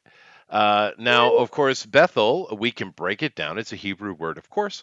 And El means Lord or God. Anytime you see El at the end of something, it's always, like Micah is an angel, but they put the lordly title on him because he's an archangel. So he's Michael or Michael, right? El just means God or Lord, right? Where Beth is actually, we can trace that back to Egyptian times, and of course that is where the B letter comes from, because the shape of the B letter originally is representing a room, two rooms actually. Therefore, it's representing a house. Right. Aw. Each of the old Yep. Egyptian caricatures are actual shapes, and they have meaning. Like the apis with the A, it's a bull head, but over time it got itself upside down and it become an A. And if you look at it, you'll see that it is a upside down bullhead. Right? They all go like that. So Beth El is very, very, very simple. God's house. Ah. Right? Everything's like that because Bethel is a cool sounding name, but it's very generic, But right? it does mean something. It does. But my point is, almost everything is lame. I should give you some harder ones. Well, I know I got some pretty hard ones here in Massachusetts, but I'm sure Chester already knows all of them. that's true. Yeah. I do like your Casca, by the way, Eric. Oh, well, thank you. President Kamala. Never. Kamala is an Indian word which means lotus. And president makes it an oxymoron. Mm-hmm. Moron. What? Got him. What? Hey, Andrew, did we Yeah. ever tell Chester, because he doesn't read the chat, that you and I both got rejected from a Comic-Con because Oh we're my- straight and white? Yes, that was so funny, dude. How dare you? I couldn't White. believe it. Serious? That was so funny. Yeah, I thought so too. Oh yeah. Eric and I, at two different periods in time. Like me, it was 2 years ago. Eric, it was this year. But there's a company in Massachusetts where it's the New England Independent Comic Society. Mhm. I guess it's the same company that is probably out in St. Louis where Yeah, this one was. seemed like And it. yeah, so because my organization is called Mice and his was Slice. So Slice. it seems like it's the same thing. Mice But and slice. That's awesome. when you sign up for this expo, this indie expo, the first question they ask you is what's your gender, what's your race, and what's your sexual orientation. And- isn't that And illegal? pronouns. Oh yeah, and so they said this will not count against you in the rest of the survey, which is a lie. Mhm. But so it was just funny because years ago when I did this, I got rejected, but I knew exactly why. But it was never confirmed, truly. Sure. Mhm. What were the things you had to Until- fill in again? What were they again? Say them again. So it was like a survey when you're Right. signing up for the service of this company, and it was your gender, your sexual orientation, and your race. Okay, so I would say Uber Mensch Aryan. And No, you had And- choices. yeah, and so obviously Eric and I were just like, oh okay, straight white male, and and like immediately sent to the rejection list, and they have a wait list. Yes, exactly. There is a wait list for this convention. Both of us got straight rejected over the course of multiple years. And it happening to Eric only solidified what I believed because I was like, oh, there it is. That's the confirmation. Oh, dude, that made I was laughing so hard. That was so funny, dude. It's depressing, Yeah. but it's hilarious. You gotta admit. It's depressing. It's been very aggravating for me. But Yeah. I am going to that and just walk around with one of my logo shirts. So why don't you Yeah. just lie? Yes, you Those were great. could, but this company also requires you to post your entire comic. So not only do you have to apply, but you also have to Yeah. give them your material for free. Mhm. So Well, you're a furry. You so- qualify. But I do a Wizard of Oz book. That's all kinds of gay people. Yeah, That's lots of on- gay people. Yeah. see, honestly, if I It's went over a rainbow. if I went full Yeah. furry, I for this convention, I would definitely they'd be like, oh yeah, this guy, he's got to have something mentally ill wrong with him. So, it's like he'd be perfect. Like Um, for instance, what is your racial makeup? You're probably an American mutt, but what's the majority of it? Majority is Scottish, but I have Polish, Swiss, and Scottish, Polish, Swiss. I think that's the majority of what I got. So you should write down Baltic. Mhm. And then as far as your gender questioning, because we all question. I don't know. Am I drunk enough or not? Jagoffs. Well, you couldn't just put male or female. You had to be a cis male or a cis female. I mean, they had the options laid out, and all They this don't other realize crap. how sexist it is to call someone cis, do they? No. What's wrong with being sexy? I like And the one here in St. Louis, on August 24th, they had. You guys might not know the name, but I think you will. Remembering Michael Brown, a memory keeping workshop. Oh, nice. Okay. All right. Well, and Yeah. see, that's the other thing about this organization is when, like Eric, when you go to the show, you will see it. When this organization specifically is looking for people who are writing the books for my queer journey, my memoir of transitioning, my Black experience, my diversity Yes. experience, like That was so one of the they're other looking. questions. Is your book Yeah. targeted toward a minority? No, they worded it really funny. Yeah, A marginalized group of people. there or you go. something You like got that. yeah. People So- with 5 looks. Unintentionally. Yeah, so it's a very difficult organization to get in because the problem is or the sad part is when I go to conventions, Mhm. a majority of my customers are people who are gay or trans or like they're interested in my book. They're like, this is awesome. Like I want to that's read good. what this is about.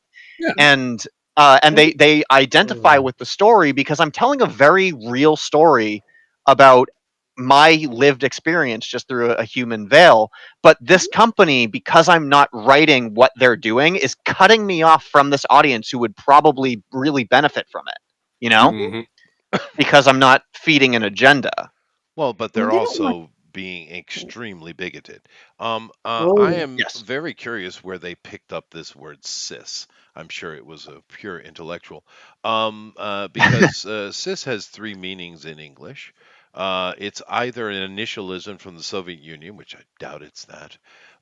It's regarding genetics. So when you have a double mutation upon a chromosome, which I doubt they even know what that means. Or, of course, the standard meaning of cis simply means function.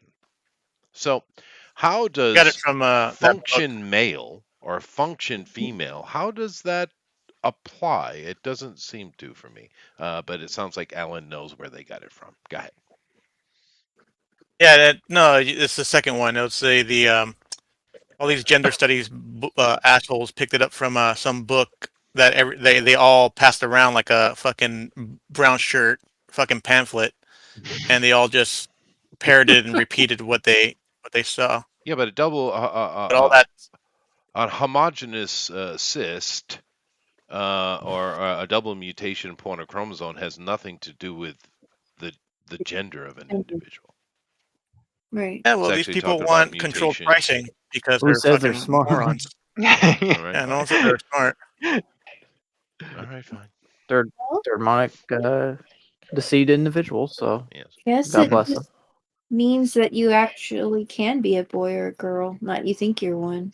Yeah, no, it is. But of course, they change their speaking all the time. You're born that way, but then you're not born that way, depending on the situation, right? Yeah, it's the goal. Which The goalpost can move. it did Okay, move all the time. I looked it up. Yeah. It says the prefix cis is the Latin and it is Latin and means on this side of the term. So on this side of gender. What? That's not Huh? correct. That's not correct. I just gave you the etymology of cis. It I is know, not but correct. that's what I'm just telling you. That's where it comes from. That's They're where- wrong. It's a Marxist Yeah. talking point I Yep. mean, it's a frickin' down the It's a toilet. frickin' prefix. What's the point? Maybe either- Andrew, it I is. have a suggestion for you. Maybe you just write that I am a male cat person, cat or Yeah, cat people. that's right. I am an alligator with tears. Yeah, I am a Okay. cat. Yes. No, However, what you should have done is you should have filled every answer with meow. Yeah. Yeah. Oh That my would've been God. great. However, the purpose is that it was absolutely hilarious that Eric and I both got rejected for the same reason by the same organization, but neither of us are surprised. But it's just No. funny that it happened that way. When I filled it out, I thought, yeah, they're not going to. They're going to say I can't come or something. They're full, and then I see they're full, but they have a waiting list. But no, you're just not coming, bud. Yeah, exactly. Oh, dude, it was so funny, dude. You like women? Get out of here. I thought it was illegal Oh, to you're discriminate too? based Oh, on those. no way. Maybe Eric No should way. write Or that he has he's cleavage, a but the lion stray doesn't. man, maybe. Well, What was and that? Dorothy has cleavage and the lion doesn't. What the? And Amy, to answer your question, or you said you thought it would be illegal to discriminate like that because it's a private organization. They can go be like privately owned organizations can rule differently than publicly. So because it's not in the public eye, they can discriminate however they want. Okay. Yeah, no, That's of course the justice for me, but not for thee. Yeah. Of course, it's very very normal nonsense, but it is nonsense, and You know what you can do? yeah. I'm sorry. But you Just can go around you with can it. like stand on the corner with your book, and you know, like those preachers. A lot of times you go to those Comic Cons, there's preachers on the corner. Yeah. But instead of preaching the good book, just you preach the Solarium book, and then Yeah. you're like, let this book save you. There you go. Well, I think I'm gonna go with a satchel with has all my ears, books in let it and them just walk around hear with like the one of those Solarium. sandwich signs on me. There you Yeah. go. Do that. Yeah. Yeah, do that. Yeah, they have those emergency cosplay medics, and they've got bags with all kinds of stuff that they can carry with them. So if somebody loses a button or there's a tear Oh. or something, they can fix it up. Do something like that, but with your stuff. Ew, Rosa's hugging me. Stop it. My wife will get Show 'em upset love. with you, Rosa. Person, are you there? Show them love. That'll show them. She's pouring us. She's in the Women chat. are only out allowed to grab Chester's butt. They do though. They don't follow rules. Rule Marcel, schmoles. hey. Hi, Marlon. Hey, Alpha. Hey. How are you Have you guys heard feeling? news about Neil Yeah. Gaiman lately? What about him? What about him? Yeah. I heard he's Oh. in all kind of sexual allegations. Yeah, like the Yes. fifth person has come out now, and Of one course, of the it's stories was Bill it Cosby's was in brutal. Yeah, but is it Mhm. real though? Is the problem. Yeah, no, the one I read seemed I could believe it, and she was pretty graphic about the details and things he would say to her, and I could see him saying that. So why didn't she Like, come I'm out with rich. it sooner? Why now? She had to sign an NDA, Oh no. and then when she saw all these other people coming out recently, she broke the NDA to come forward. NDAs do Yeah. not cover crime. Yeah, Well- and there was a phone call recording. Yeah, there's a phone Along call with it. recording of them too. All right. Yeah, that's bad. All righty. Mhm. It is interesting to me, Neil. All these people coming forward are women. When if you read anything written by Neil Gaiman, you would swear he's a gay guy. In his He name. even named himself Gay that. man? Gay man. Yeah, gay I man. mean- Well, no, I mean if you go read his Sandman and stuff like that, that is super homoerotic, dude.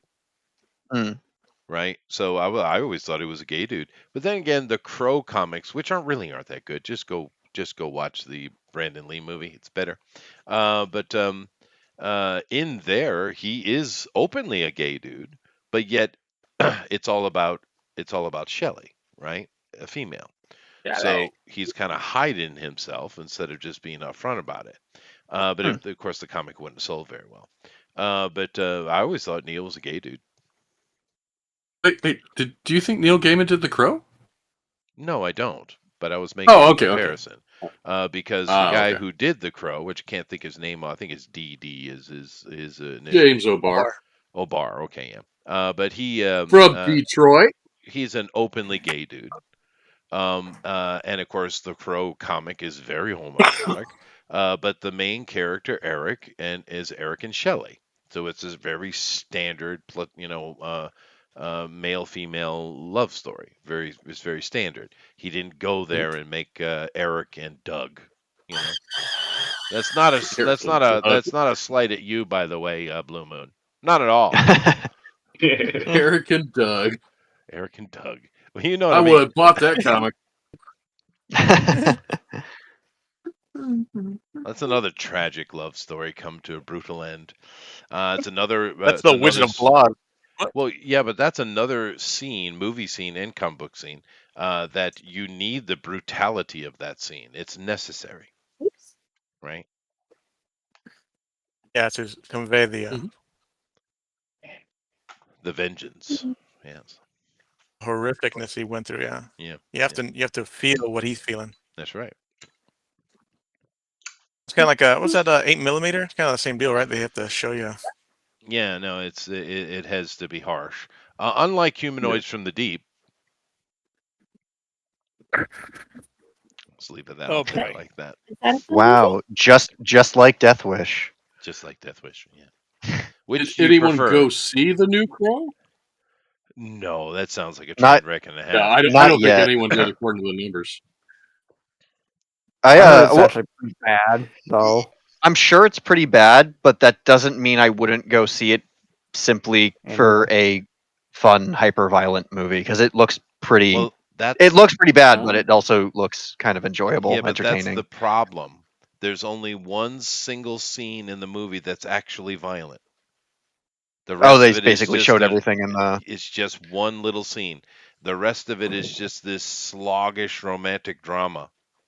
That's the problem. If the whole movie were kind of blood and gut as it should be, people wouldn't be bitching as much as they are. But I the see. I fact see. is, there's only one scene, and that scene everyone says is great. If the whole movie was like that, it'd been great.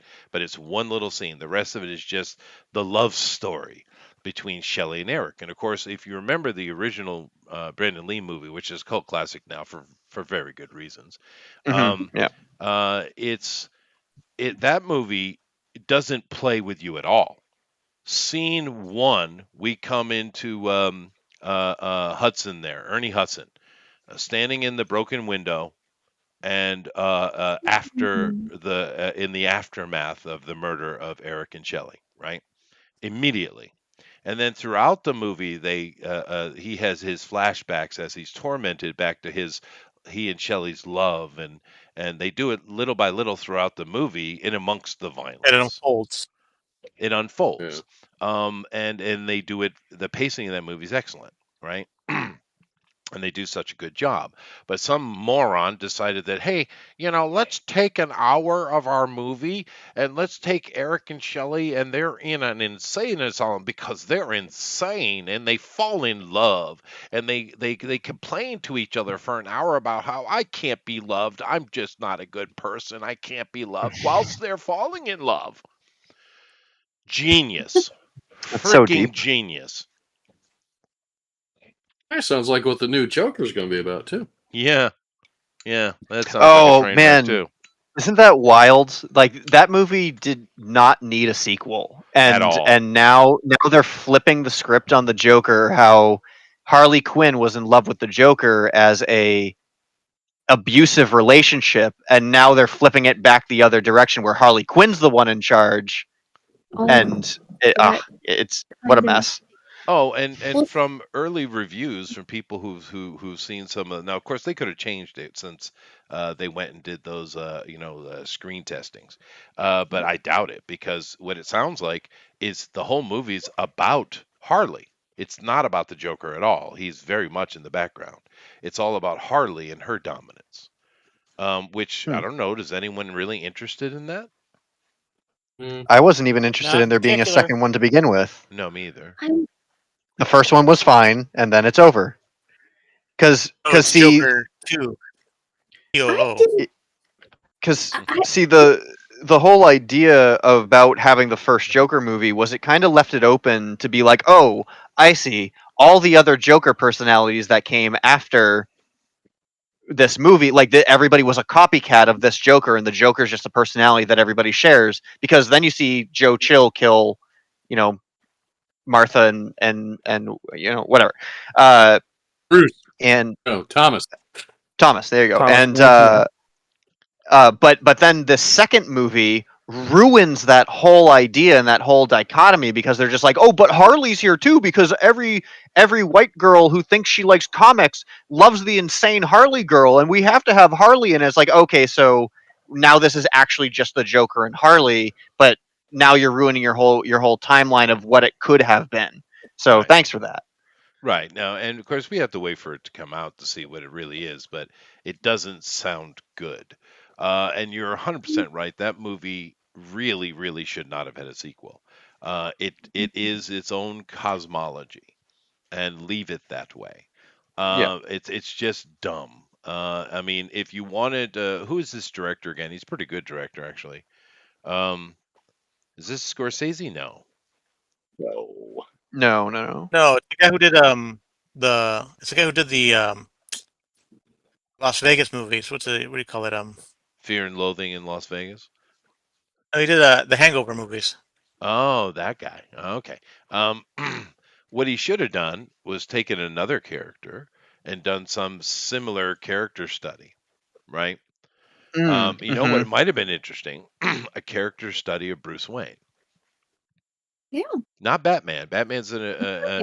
is a peripheral thing, right? Mhm. You know, Bruce Wayne. That could have been interesting. If you'd made a drama about maybe even when he was a boy and his relationship with Alfred and trying to recover from that. Yeah. Yeah, I mean they could have done something interesting, or any other character, but Or- but they always yeah. want to force Harley Quinn. I can't stand this character. You guys know this. I've expressed this before. But do keep in mind, Harley Quinn was created to bring in the young, give some TNA for the young boys in the Batman animated series. That's where Harley Quinn Yeah. comes from. She's literally to get the nards of the youngins titillating. I think she was created because they had a gag where there was supposed to be someone was trying to like do some hitchhiking. So they were going to do a Bugs Bunny style with Joker, like having pretending to have a pretty like lady stockings or something like that. And they went, I think that's a little too weird. So they added a female henchman, and that was Harley. Yeah, I'm That's going what to I go remember. with my That's nards analogy. Thank you very much. Nerds. Oh, they would definitely put Joker in tights or Yeah, nowadays. fishnet stockings. But instead of it being the They butt of a want to. joke, it would be serious. Yeah, Yeah, but the it's thing true. No, you that go to Reddit. irritates me about Harley Quinn is it is an instantly recognizable and classic design. Let's be She's fair. well designed. Yeah. Mhm. It is a great design. But the problem is she is a psychiatrist. Right. She's not a badass combat warrior. But then again, Joker isn't either, right? Mm-mm. That's not his No. shtick, right? Batman kick Mm. his ass easy, right? That's not the point. But these days, Harley Quinn is going to be the baddest, black op combat fighter of all time, right?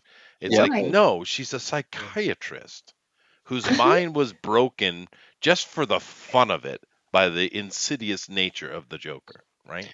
Well, Yeah. and because it was hijacked by normie white girls who were just like that's me, wow, and So then why because comic books became popular. Yeah, So I don't, why do I the don't like that either. normie white girls, as you put it, why do they want lesbianism if they're normies? I don't I honestly. think I think that was It's a inserted Normies. marketing later. It's the thing, Gail not Simones based of on the fucking world. reality. It's the fucking Heather Antoses of the fucking comic book industry. They fucking took over. They ruined Yeah. everything. Well, because they're writing all their fan fictions, and Yeah. it's all fan fiction now, right? And Yeah. they Yeah. are taking their personal fan fictions and imposing it on what they actually wanted to write. Like it's the She-Ra effect, right? Like the Netflix She-Ra, which was an absolute disaster, but Yeah. everybody's like, "Oh, you have to love it." Perfect. It's she Perfect the woman metaphor. the woman who was given the reins for She-Ra wrote Sailor Moon fan fiction in high school Yeah. because and she basically took her Sailor Moon fan fiction and they said, "Well, we don't have Sailor Moon, but we can give you She-Ra." And she said, "What is that?" And now we have She-Ra and the Princesses of Power, and it's a woke disaster. Well, it is, Mhm. and She-Ra in that storyline is like what, 12? She's Mhm. quite Yeah. young, and they sexualized her. They made her a lesbian, of course, but I don't care. That's not They okay. sexualized the 12-year-old, and they put it on Mhm. TV for Yeah, kids. they did. That's not okay. It's Part not six. okay. Doesn't surprise me though because they're perverts. Yeah, they Right. All of are. them are. Yeah. Now the It's all original their she was a sexual full-grown woman. fantasies, right? It Yeah. is, and I remember He-Man It's all back their in the day. fetishism. And Adam was always wishy-washy. Of course, that's his character, and then when he becomes He-Man, he's not. But She-Ra was always the practical, her head is square on her shoulders, adult woman, right? That was the Very She-Ra considerate. character. She was the voice of reason, right? Mhm. So all right, so you took her from a woman, you made her a girl, and then you made her a lesbian, and you overly sexualized her with these older women constantly wanting to lay into her, literally. Yeah, no, that's not. Yes. Of course, they want to normalize pedophilia, but we won't get into that. Yeah, they do that. It's weird. They do that a lot, Eric. It is very weird. I mean, They Jesus. say they wrong. don't, but they do. Disgusting. Yeah. It is They'll disgusting, man. definitely not People do hurt it others. if you do it, Well, but I mean, they just won't. go ahead. I was just saying that they'll criticize you for it if if you have a slight hint of it, but no, don't you criticize them ever. Yeah, but I mean, Well, 'cause leave the yeah. kids alone, right? I mean, Yeah, just leave the kids alone. Knock it off. I literally teach Particularly with kids, the girls, I mean, they don't even just let their tits grow in. What the fuck, dude? Let Yes. them grow up. It's a hard Chester, time, you always and go it's a a scary little too time, far. and What do you? you Well, need it's true family though, dude. time. What the hell, man? I mean, just leave the Yeah. kids be. It's a pretty simple thing. Most humans agree. Leave them be. Mhm. Yeah. Mhm. Mhm. Mhm. Most agree, but the problem is not all of them agree. Well, then we'll have to work on that. Those are people you have to protect your kids from. I get you. Definitely, yeah. And I know they're a minority, but their voices are super loud, and their authority and wealth and position is shocking. But I Yeah. don't get the thing with kids. Just leave them be, dude. I mean, come Yeah. on. I mean, it varies from country to country on what is the age of recognition, right? But in general, most of the humans agree it's about what 16, right? I mean, that's kind of the general agreement, right? In some places, the boys are later, like here in Japan. 16 is the age. Well, officially it's 13, but no one observes that. It's Yeah. all 16. But the boys, it's like 18. Oh, Yeah. that's interesting. The quinceañera was like to have when the girls were getting ready to marry, and that's 15 in Mexico. Sure. Well, But that's and, a well, different time, obviously. well, right? yeah, because that's just it. Is as society has grown, we lifestyle. know, like, you would marry younger because that's when you were hormonal and you'd have tons of babies and you were trying to build a society. Sure. So you would Yeah, it's still so alive. when you put two hormonal teenagers together who are going to make tons of children, and but now that we don't need all those children, it's like, okay, well, and we're also mentally stunted from not being able to grow up as fast because I mean, we don't have the same work ethics and we don't have the same whatevers. Yeah. So people aren't mentally maturing as fast either. So 18, that's kind of the general rule that people have put on that type of thing. But that's kind of, it was old society, yeah. because Yeah, of I mean, it's just, I mean, we're procreation. not talking about 15, 16, 18-year-olds. We're not talking about that. We're talking about Right. little ones that should No, be I let understand. be. I get it. I'm just saying. Yeah. I'm just saying. Yeah. But what was I saw something over here? Oh yeah, Rosa says most young adult coming of age stories are now just adult fetish. Well, I think she wants to say fetishizing of children, and it makes me extremely whatever that means, uncomfortable. Uncomfortable. Okay. Yeah, no, you're right. It's nonsense, right? Well, that's what it all is, right? It's just their fetish fulfillment. Yeah. But I mean, and it's amazing to me that the FDA even allows it. Mhm. It would when I was younger, or not even younger, just a young man, the FDA would be all over that shit and have them shut down, dude. Mm-hmm. And fair enough. Public broadcasting, because some of this stuff does end up on the public broadcasting, right? Should be generic and for the public. It shouldn't, you want to get something different, go pay for it. Anyway. Yeah. Bruce is building a little house. Well, we went dark. We did, but it is what it is. I'll Y'all be are back in a bigots. minute. Jeff's in charge. Yeah, Jeff's in charge. Jeff's in charge. We can't possibly get any gloomier. Let's see if we can. We're all gonna die. Oh no, that's not helpful.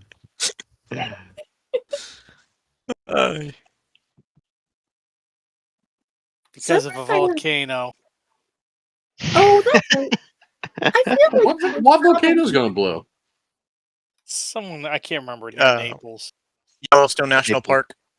Park. Yeah, and that too. Yeah, At the same time. Jellystone National Park. That one. The Jellystone National Park. Simultaneously- More See, you picnics. laugh, but there is a Jellystone in St. Louis. There's a Jellystone Park here. Is it a little Sky smaller? will be or- dark. We'll all be driving electric vehicles. Cats and That's what dogs the- living together. That's what the Democrats want. Oh my god! I watched a want movie Jordan this Central. week, and Jeff's probably the only one's ever heard of it, and that's a big maybe.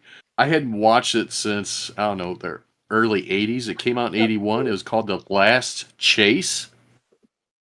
It has Lee Majors and Burgess Meredith in it. And Lee Majors is a race car driver, Okay. but in the future, every single car in America has been taken away, and nobody has any personal vehicles. And the only vehicles that are allowed on the road are police vehicles, and they're all Uh-oh. electric. So his car got confiscated, but he took his race car and put it in pieces in the basement. He brought it Nice. out, puts it together, then heads across country to free California because that's where everything is normal again. It's a stretch. It really is a stretch there. But funny. then, so the That's government has Burgess Meredith, a Vietnam and Korea fighter pilot, try to shoot him down in an old Phantom jet. Wow. That seems pretty epic. It was pretty That's interesting, old. and especially the way how things are going nowadays. I was like, oh my god. You know, That's not that. That's not that Came out in familiar. 81. if his car's gasoline, he'll be able to outrun all of the police because the battery's not going to last that long in a cop car. That's why they hired the fighter pilot to go shoot him. Oh, But okay. then Burgess Meredith has a change of heart and likes him. Mm-hmm. It doesn't, but he ends up getting killed because they try to Oh. shoot Lee Majors with a laser from the old Star Wars program. Laser. A laser. So he crashes into the laser Oh, he's a hero. to save Lee Majors.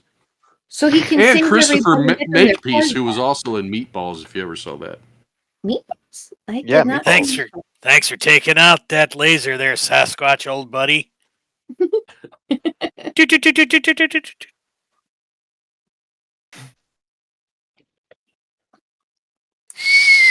I think I might be doing him a cross type thing, but that's okay too. In I'm not gonna Venture finish Brothers, this he falls in drawing. love with the Sasquatch. In what? But The where Venture did he get Brothers, Lee that Majors, from? and the Sasquatch are married.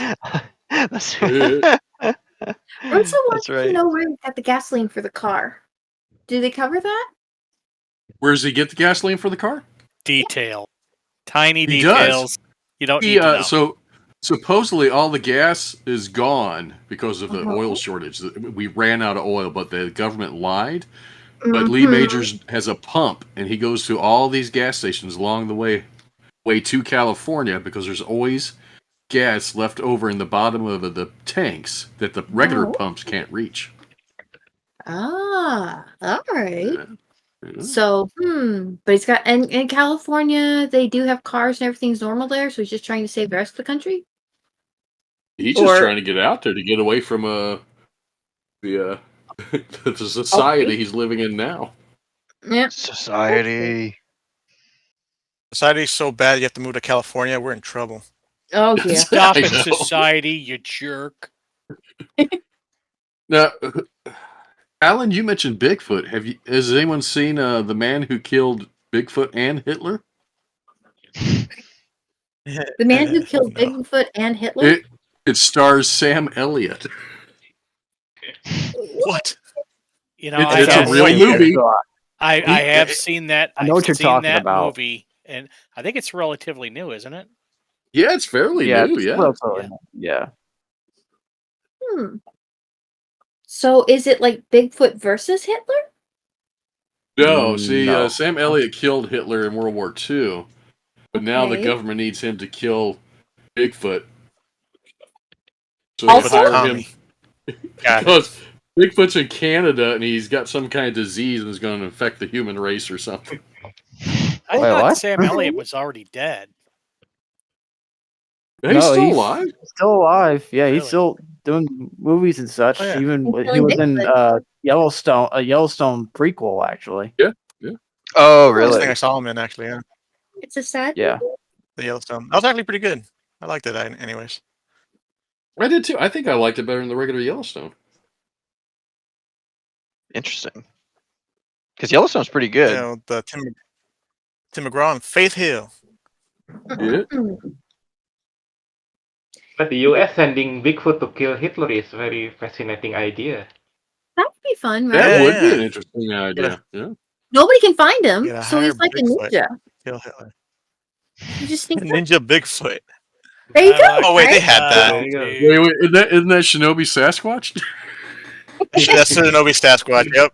We're just talking about Oh. Shinobi Sasquatch. I go Well, wait check a minute, that it's something campaign every enough. once in a while. I got some like offshoot book.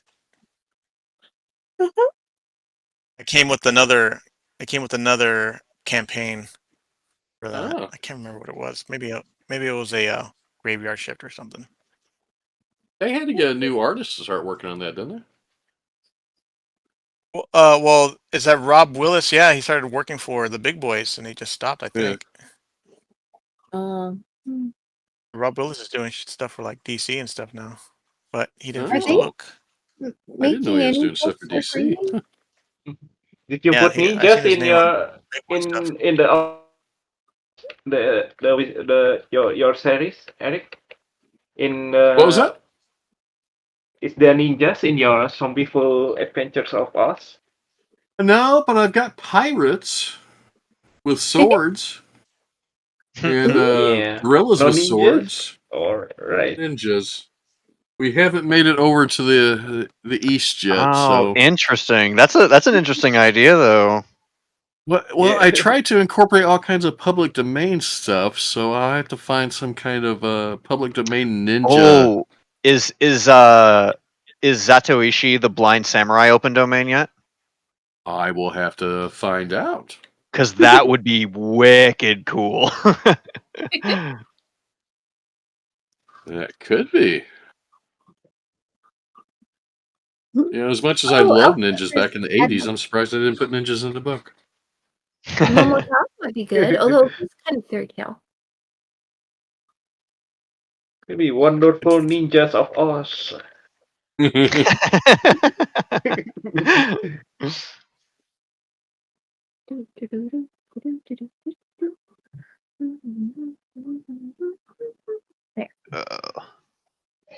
And I have so many ideas in my head that I can't take out in time. But I have I think I've mentioned this. I have an Oz book that where the monkeys are based off of World War II fighter pilots. Oh, that's such a Oh, that's fun. cool. I like that. Now, do they have planes? Geez, or should I do do have they to get my first book out. Yeah, no, I have it all written out and everything. I don't have the I've got the manpower right now. Yeah, that's the way I am. You know, I've got Well, so many World War other II fighter ideas. pilots? Or maybe they are fighter pilots from Japan, so they are shouting Banzai and blow themselves. Banzai! That's pretty funny. Hmm. Oh, that's good. I like that. Isn't it kind of a tree? They're little trees, right? Bonsais? Yes. Oh yeah. Hmm. Oh, there you go, Eric. You know how they have the talking apple trees? Just make ninja bonsai trees. Oh, That'd be great. oh my God. I will let you use that one. I think you could draw a better ninja bonsai tree. Oh, think that's they're That's good what next too. week's subject will be: ninja bonsai trees. Oh, yes. It's a bonsai.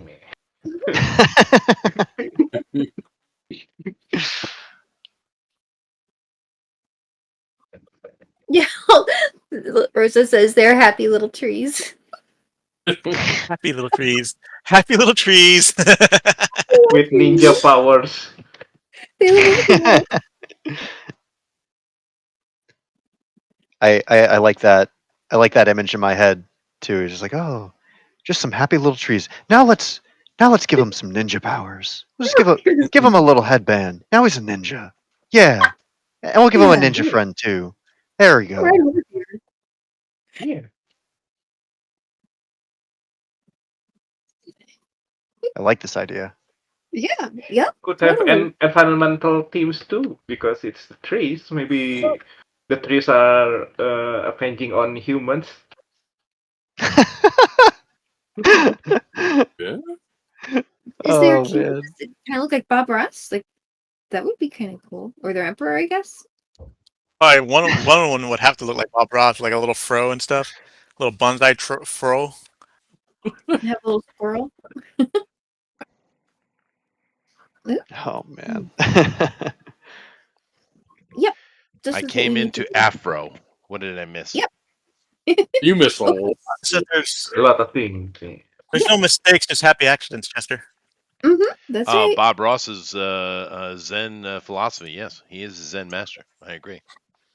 What And you he's got missed another- was Yeah, you missed Lee Majors, Burgess Meredith, Hitler, Uh-huh. Sam Elliott, and Wow. Bigfoot and Bob Ross.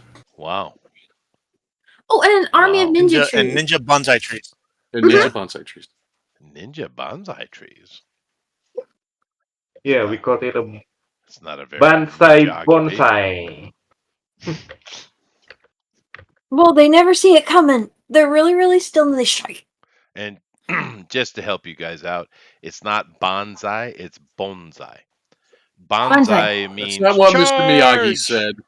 We're Yeah, wrong. He's it's Hawaiian. combination. Don't Its you diss combination is Miyagi. happy little trees with ninja Well, power. So the we reason call I it, say it because there's two separate words. Bonsai means charge, yeah, right?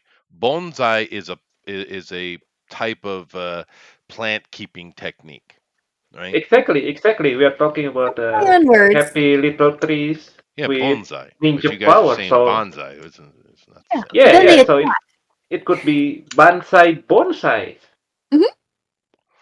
That would be a Bonsai in failed charge military of our attempt, I day. think. Yeah, Chester. You Stop throw telling the us our fun trees is at them. stop In telling us our comic, fun is wrong. What we're saying is it's the trees that do the military charge. yeah, Come on, Well, Chester. as I said earlier, according to Piers Anthony, it is a cacophony of caterwauling catapults. So, There you go.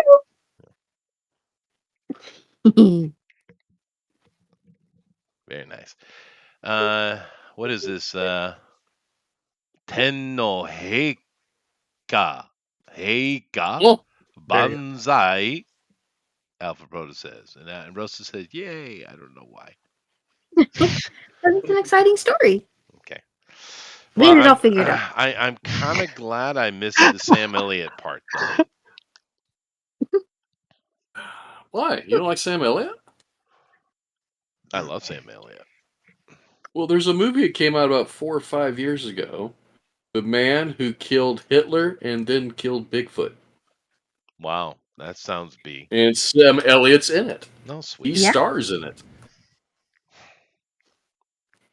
Star. I do like me some Sam Elliott, though. He's kind of got that quintessential dude. He was in The Dude. The Big Oh, Lebowski. well, Yes, he He was in was. that movie. Yeah. Yeah. A cult That's probably- classic. Actually, Eric's Casca's pretty good. Do you see this, Andrew? Oh, let me take. I will take a look. One of the first movies I saw with Sam Oh, Elliott yeah. when I was a kid That is really good. was I would say her was, skin tone is a tad darker though. She's pretty tan. Yeah, she's a Okay. dark girl. Yeah, she's not. She's a We could dark do girl. that. I always thought she was like Spanish or something. Yeah, I think that's the idea. How's that? Yeah, that's much better. Okay. Yeah, I always thought before I found out Berserk was like a fantasy world, I thought it was Spanish. I was like, oh, this is a kind of cool take on the Spanish Yeah. Well, armors it and is stuff. kind of playing in that. Yeah, the at least the Miura's opinion of what the high fantasy Middle Ages Europe would look like, right? Because it is set in Europe. It's not a Japanese story, right? It is a Western-esque fantasy world. But a lot of them do like that. Miyazaki or Ghibli, he almost all of his stuff is set in Europe somewhere. But it's his stylized image of Europe, I right? love that. Hmm. Yeah, that's fine. It is fine. But the Japanese, they have a very cursory, perfunctory type of an opinion on what is a Western thing, though. Mm. They just don't. They either don't do the research, or they don't understand it, or they don't care. I'm not sure which. I don't think it really matters. Uh, Yeah. but they How about do. what about the Final Fantasy games putting a samurai in a European setting, Tester? Putting in samurai, well, there have been examples, particularly in the 19th century, of samurai in Europe, actually, and the Americas, particularly the American West. There's a Charles Bronson movie that deals with that, and it is based very loosely on a true story. So there Oh, have been samurai outside of the Isles here, for sure. Matter of fact, probably the most famous samurai didn't do much samuraiing, but the Tenno, or yeah, it usually translates emperor. It's not a good translation. The priest king of Japan is probably the better way to look at it. Um, oh. he was, of course, there. Even though Japan was closed, they still were interacting with the Dutch and the Chinese and stuff like that, and they had a lot of information about how Japan had fallen way so far behind, and the West was just cranking, and they were concerned. The shogun was a little bit more hard-headed about it, but the Tenno decided to send out a team. This was like in the 1840s, I think, early 1840s. And he sent out a team of scholars, and of course, he sent a retinue of samurai to protect them. And they went all over Europe to the cities. They went to the Americas and eventually came back. And one of the interesting items they returned with was a camera. Hmm. Because keep in mind, the camera's been around far longer than you think it has. Yes. Um, so we do have photographs in Japan, Edo particularly, or what we call Tokyo today, in the 1840s from Tokyo. It's pretty interesting, and some other locations as well. And especially when you see the actual architectural style, it's not what you think it is, right? But nevertheless, so there have been samurai outside of Japan for sure. No, I mean in the medieval times. In the medieval times, Medieval, yes. probably not. Yeah, No, yeah. yeah. I heard that it would, in theory, be possible. It all happened kind of concurrently that you could have a pirate, a cowboy, and a samurai. I mean, you could, I suppose. Yeah, yeah. You were the cowboy. You certainly could, without question. But I mean, you got to keep in mind one thing that's interesting about history, or at least the history we're given, is Mhm. the entire world is actually very concurrent to each other technologically, right? We have this idea that, the world today, everyone has cell phones, right? For instance, and wears, stupid, cheap T-shirts from Bangladesh. But this has always been true. I mean, you're always going to have some cursory peoples on the outside, of course, but humanity has always kind of been at a similar technological level, no matter what period you choose. Now, there are those who are superior, who utilize it better, of course. But technologically, we're never really that dissimilar from each other, no matter when. And therefore, you got to keep in mind, even if we go back to the very beginning of the samurai, what was going on at that period? Well, the Right. world was recovering from a very big asteroid impact in South Africa that once again created regime change. Because every time we have a big volcano or a space rock, the world changes, right? And we had that happen around that period. So we had the so-called fall of Rome, and of course the rise of the German Holy Roman Empire, which failed, and then a French guy called Charlemagne came in and made it a reality, which pissed the Germans off until this very day, by the way. That's why they're so angsty. Okay, but I mean, if you look at what was happening at that time, the whole world was kind of doing several things. They're just kind of coming out of that funk from that strike in the 6th century, and that's the samurai were created initially. Because keep in mind, no, most Japanese don't even use the word samurai. It's not a common word. They use the word bushi, which means soldier, right? Yeah. Samurai is just a specific type of bushi, right? So most Japanese don't use it unless they're referring to the samurai spirit. But whatever.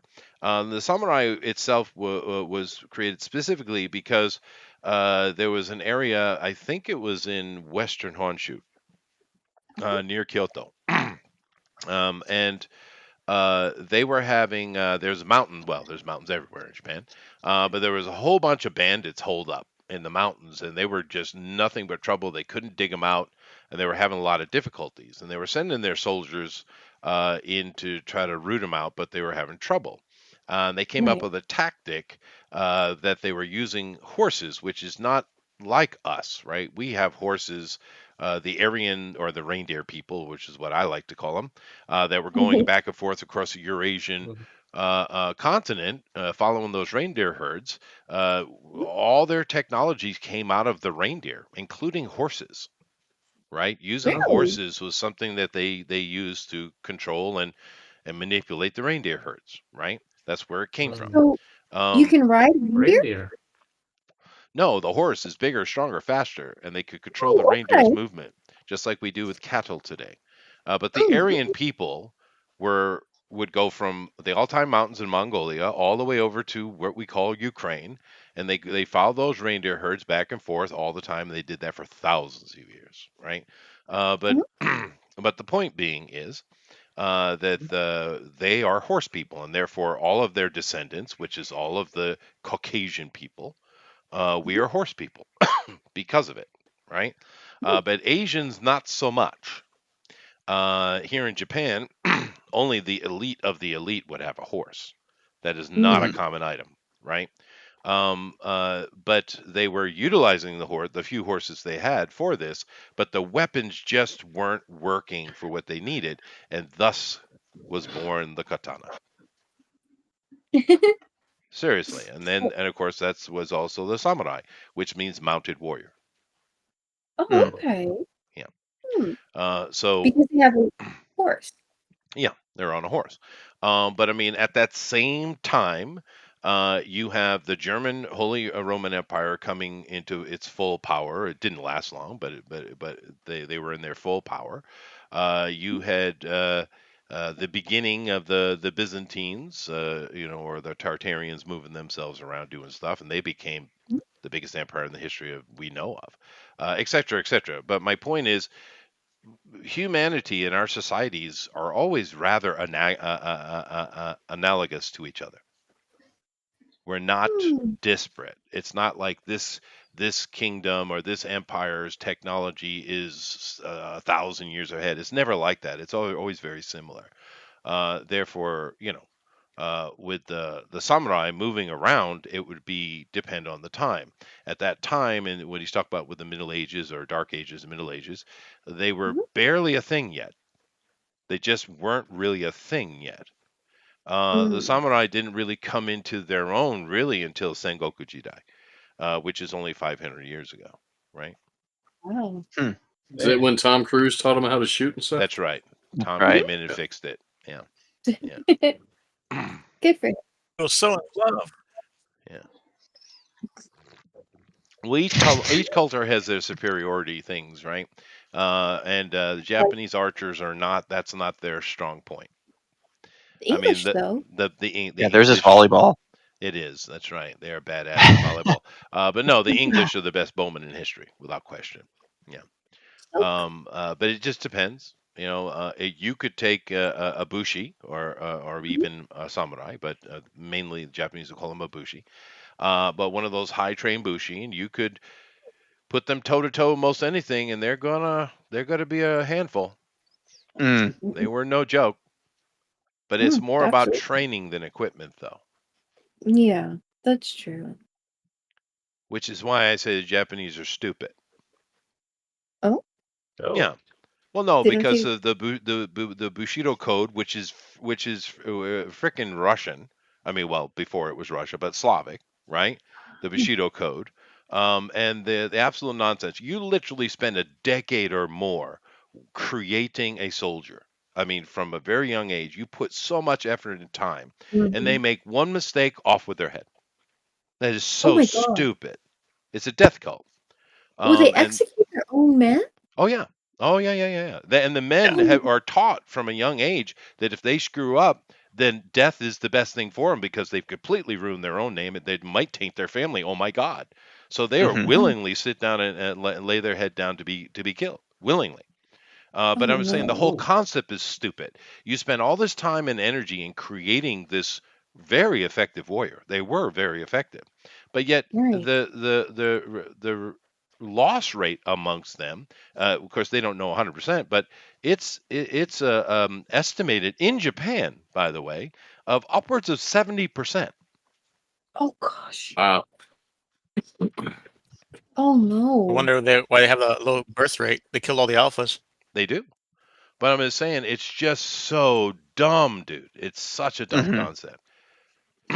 Wow. Now, Well, oh, sorry. I was just thinking, it's, when you think about, Western Christian values, you just don't discard life. Life has value to it. And I think there's a temptation for people to try and squander that, but it's interesting to see how that can actually have a You've never been to Asia. no. Life does not Well, have the same meaning here.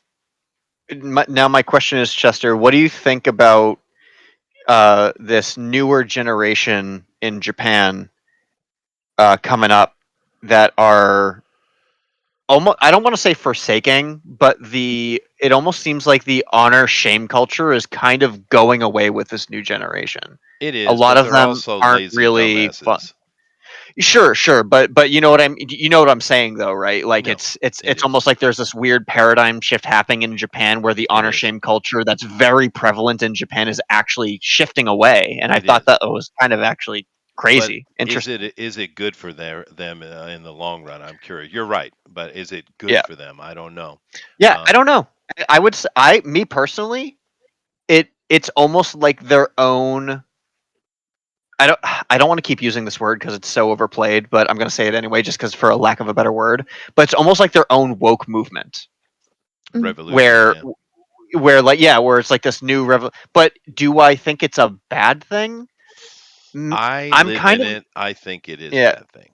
You think it's a bad thing? Okay, I think I'm kind of and I don't live in it, and I think it could be interesting to see how it happened. I mean, I'm not claiming anything as far as good or bad because again, I don't live in it. I just appreciate the culture.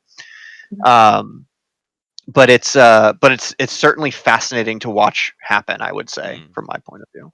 Well, I mean, you and I are New Englanders, and Yep. New England culture is actually incredibly similar to Japanese culture. It's Yes. shocking to me, which is why We'll in say New England, ka.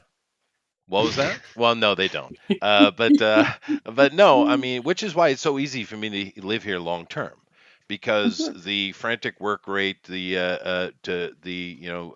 pedanticness and all that kind of stuff, for me is The low normal. accordance to life. Well, I mean, you know what I mean. It's normal for a New Englander. It's how we're raised, Correct. and Yes, it's um, nonstop work. it's nonstop. So I mean, living here in Japan for a Yankee, nothing, right? But you do see everyone else tap out though. right? Mhm. And they tap out because they can't handle the pressure of it. Whereas for us, it's not pressure at all. And the fact that the young generation is effectively just by laying flat, kind of noping out of it because it's a very quiet revolution. But Right. I don't know that that's good for them at all. The success Mhm. rate of the Japanese is reliant very heavily upon their work ethic. It also the flip side of that though is because the Japanese suicide rate is so high, Mm. Mm. it might give them an opportunity to find a different purpose other than am I only my work, Yeah, I yeah. hope and so. and breaking away from that pressure that they live under because they have no they have no sense of being, right? They have no identity. There's no And ethos here whatsoever. That's yeah, right. and so once the Japanese, I mean, back in World War II, like the emperor had to declare, "I am not a god," and the Japanese people were devastated because it's like, oh well, we have no identity anymore, and they have never regained that identity They've never since. recovered. Yeah, that's And true. and so now they are living this work to death life where their identity is their work, but as soon as it becomes too overbearing or too much of a failure or something, then their only option is just like, well, I might as well kill myself, which is why Right. kids Exactly. as young as elementary school are jumping in front of trains, Oh and it's no, horribly we've had sad. it happen here. Yeah, we've had it happen here. It is And true. But so that's where I'm just want to say, like, that's my view of it, of like, oh well, maybe we might see a shift in that if they try to break away sure. from that culture. I see your point, and normally, if I was dealing with Western people, I would agree with, that that's not necessarily a bad thing. However, here in Asia, the Asian cultures, this isn't a Japanese thing; it's an Asian thing. Their You're right. cultures, their cultural stability and structure is fragile.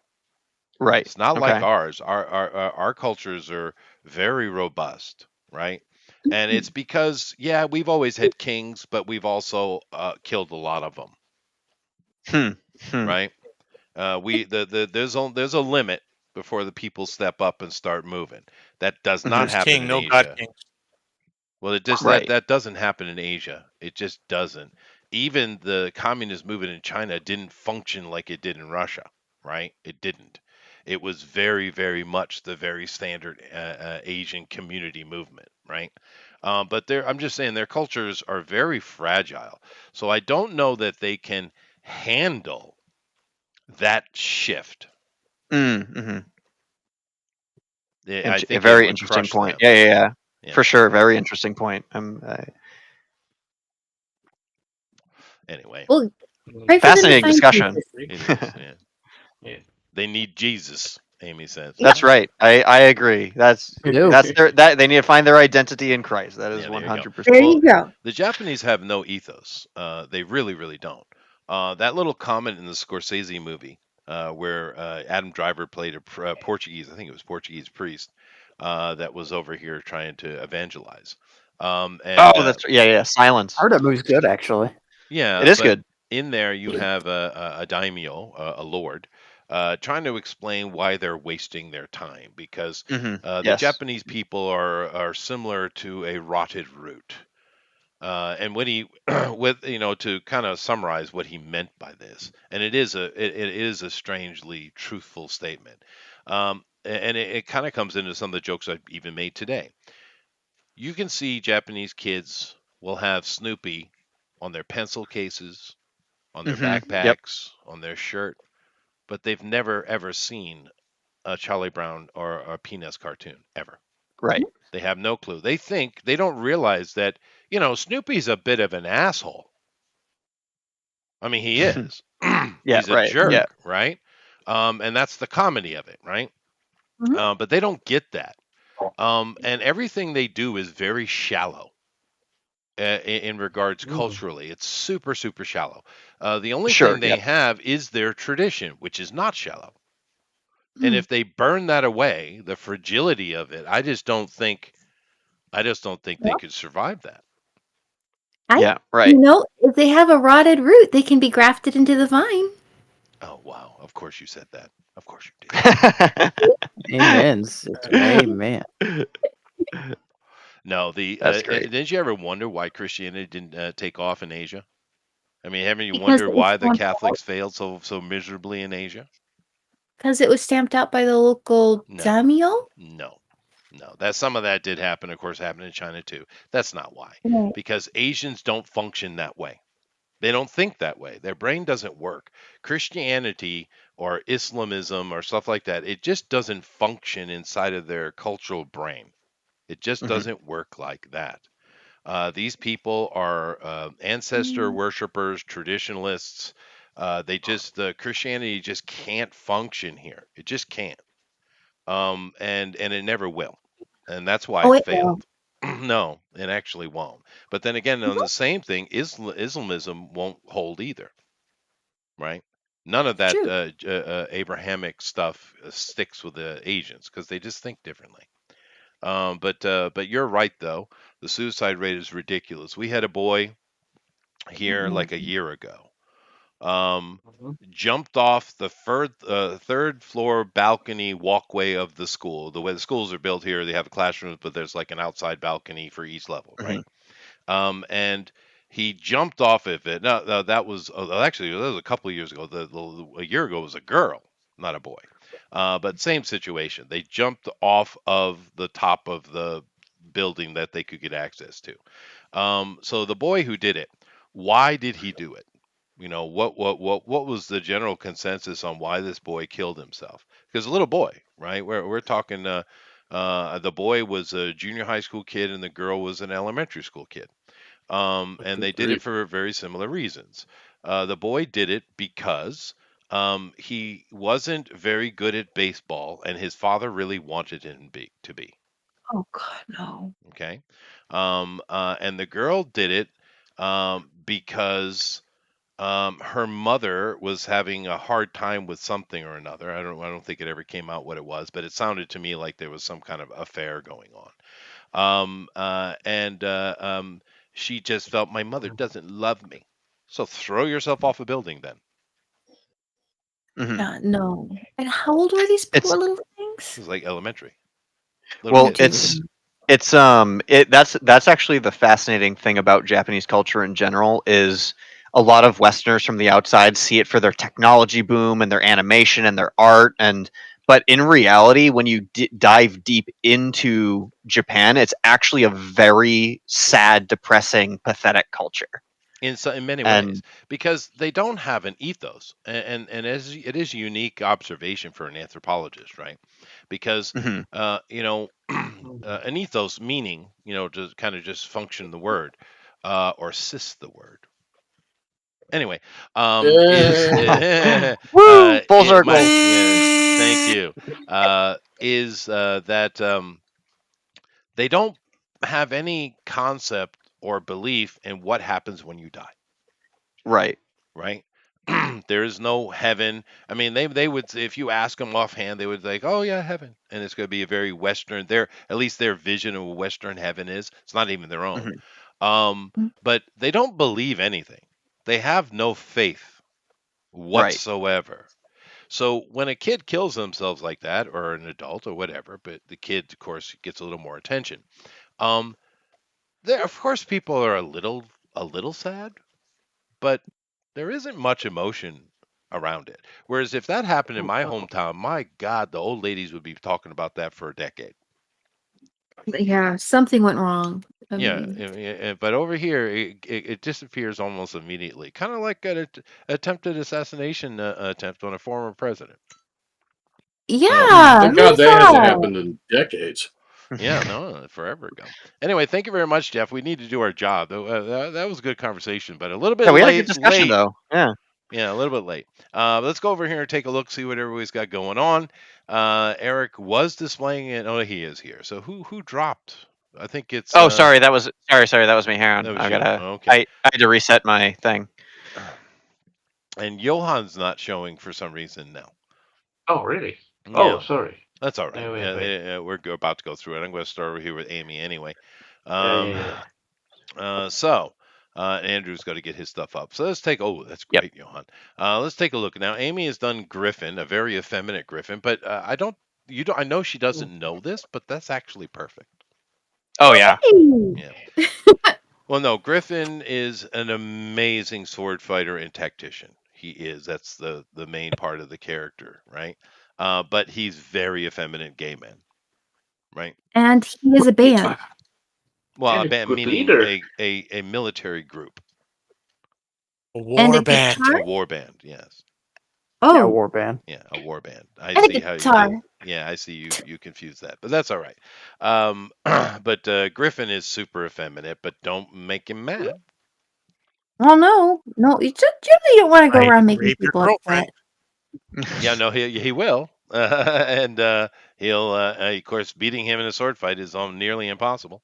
But and that's another thing that's kind of cool about Griffin is he's so effeminate, but he's lethal. He's very good at his craft, He which is. is swords. He's the Harry Styles of swordmen. He is. Actually, you know, the interesting thing, Casca was never something that interested him because he is gay. But if I do recall correctly, Andrew, didn't he save Casca from bandits? Yeah. So there's there was I mean the original saving was Guts, right? The night when he killed 200 men, which is amazing, the greatest scene ever. But but there was this Casca was used as like his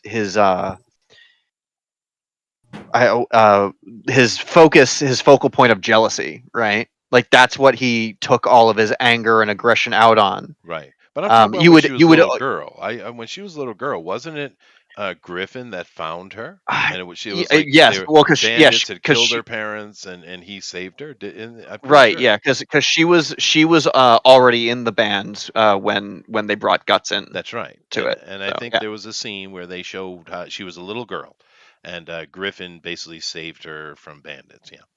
Anyway, but you're right. Casca did become oddly his focus of his anger toward Guts, even though he had no interest in Casca whatsoever. Because Casca and Guts are a thing. It's the entire motivation of Guts. Well, later Guts. Anyway, this is great. What do you think, Jeff? I think it looks great. It does look great, even though she Fantastic. misunderstood what we meant by band. I guess we should have put war in front of that. Our mercenary group, I guess. Because that's what they are. They're mercenaries, right? Mercenary or organization. The Band of the Hawk. So that makes this Macross, right?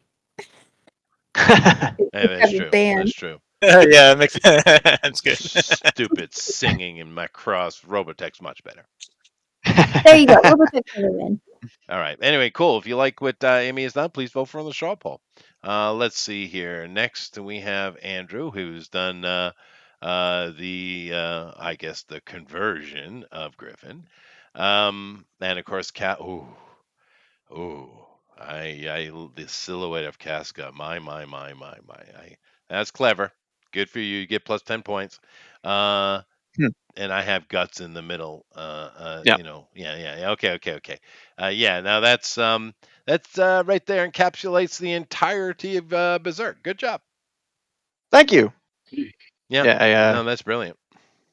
I kind of wanted to go for a poster this time. Like what could be a poster, I guess. And when Casca wakes up in the end of the world, she's basically bathing in the waterfall, and that's kind of what I use the silhouette for. And of course, Guts caught in the middle between Griffith and Casca. So now I am curious because you've read more than I have, deeper.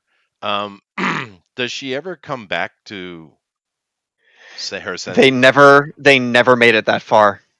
That's like, I think that's the biggest pain, like that the readers feel, is they still don't know. Ironically, they left off where all the characters are actually kind of in a good place, but no, Casca never returned. She's still catatonic.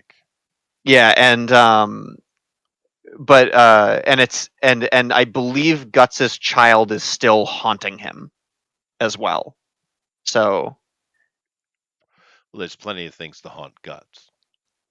well, I mean, the child is really. I would go more into that if I wasn't to just spoil the whole story, Right, like right. No, on the no. internet, you You know, guys, you and guys should check it out. It is really good. but like the intricate, deep theming of what it all means is just insane to me. It blows my mind. Some of the best writing I've seen in forever. It is really good.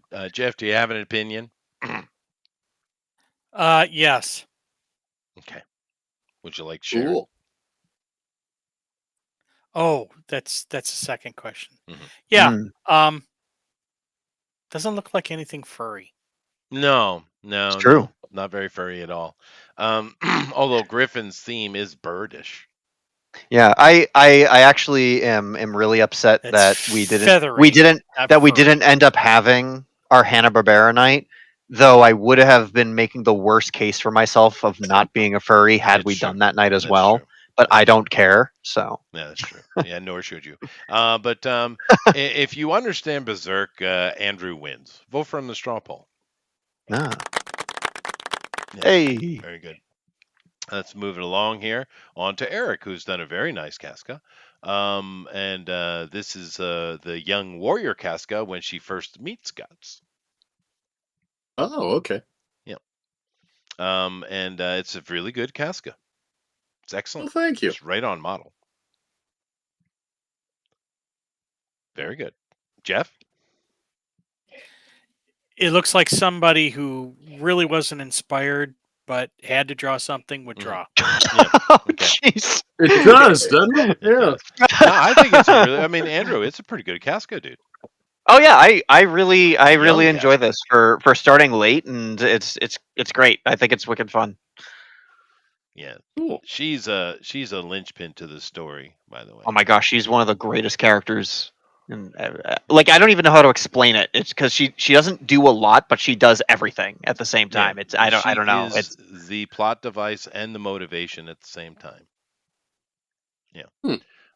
So it is interesting. And because in this storyline, there are strong females, of course.